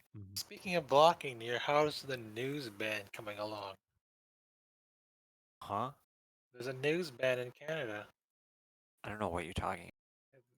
This I looked up. I googled Canada news because I'm worried for you, bro. And this comes up. You got a new legislation apparently. The Online News Act. Oh, it's probably just some fucking like fake news, like false reporting thing that's just worded horribly, as the Canadian government tends to do. Yeah. Oh, Near, are you eating enough? Yes, I heard there's a food crisis over there too. there's a food crisis literally everywhere. All right, what's your shout out here? Bro, just go buy more. Yeah. What's the issue? Or It's not five head, like yeah. it's not like the first world throws out 18 million tons of food every day. But yeah, shout outs. Just less, bro. Yeah, shout outs, I guess, to I don't know. I had like 3 things in my head, but now they're all gone. Shin Kamen Rider. Yeah, yeah. I'm gonna shout out Shin Kamen Rider. That movie's good. That movie rocks, actually. You should watch it. I think. All right. Yeah. Thank you very much. Why is it called? And- Near, is it called Shin Mask Rider over there? Well, Canada as well. That'd be pretty funny. It would be like the Boku no Hero Academia kind of thing. I obtained my movie through dubious means, so I don't know. Because it's still called Shin Mask Rider over here, even though everything else is Kamen Rider. You mean True Mask Rider? I think. Yeah. Anyways, thank you, Nier, for your shout out call out. I'll just go quickly. Shout out to Korean VTubers. I've been getting again more and more into them recently. Watching mostly like individual, independent, I guess, VTubers, but pretty fun to go through. Korean them more. VTubers? Like, Yeah. are you sure they're not part of the illustrious DGKR group? that was like full of cyberbullying or whatever. Secretly like asshole, one of the assholes from the DGKR group. No, I'm pretty Oh, sure man. they're. Yeah. I wouldn't know. I only know two Korean VTubers. Two. But yeah. So what was I gonna say? Uh, so shout outs to that, and then call outs to all of like the busy like IRL stuff that have been happening. I've had to just like kind of run through a lot of stuff in the last couple of like days and minutes and hours and stuff like that feel just to get that. I feel stuff. that. Yeah, it's a little bit unfortunate, but yeah, it's just a cause to. I wish I had a little bit more time in the day, but that is what it is.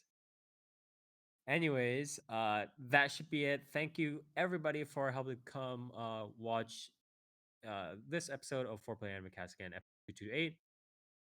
We are going to have two more episodes after this, right? Yeah, two more episodes after this. And that should be it for the summer season. We are going to cover again some of the bigger names there. However, we are going to be doing our next podcast week after our usual timeline again because I will be um, not off the Dead. grid but unable to record. Yeah, dead. I'll be somewhere trapped in a Yakuza cave somewhere. But so the next podcast will not be on the 19th. It will be actually on the 16th of August, or sorry, yeah, the 26th of August. So watch out for that. But yeah, if you do like what we do, we stream our podcast live every other Saturday starting from 10 p.m. Eastern Standard Time over at twitch.tv/4player animecast. That's with the numeral 4. We talk about the latest and greatest in Japanese animation, media, anime, manga, light novels, web novels, visual novels, and so much more. So out here with our recorded VODs and highlights and other content as well as on YouTube. So whichever format you desire. If you want more updates and information, we have our social media sites on Facebook, 4Player Animecast, as well as on Twitter handle at 4PPAnimecast. Again, all with the 4. So check us out here, check us out there, and as always, we'll see you next time.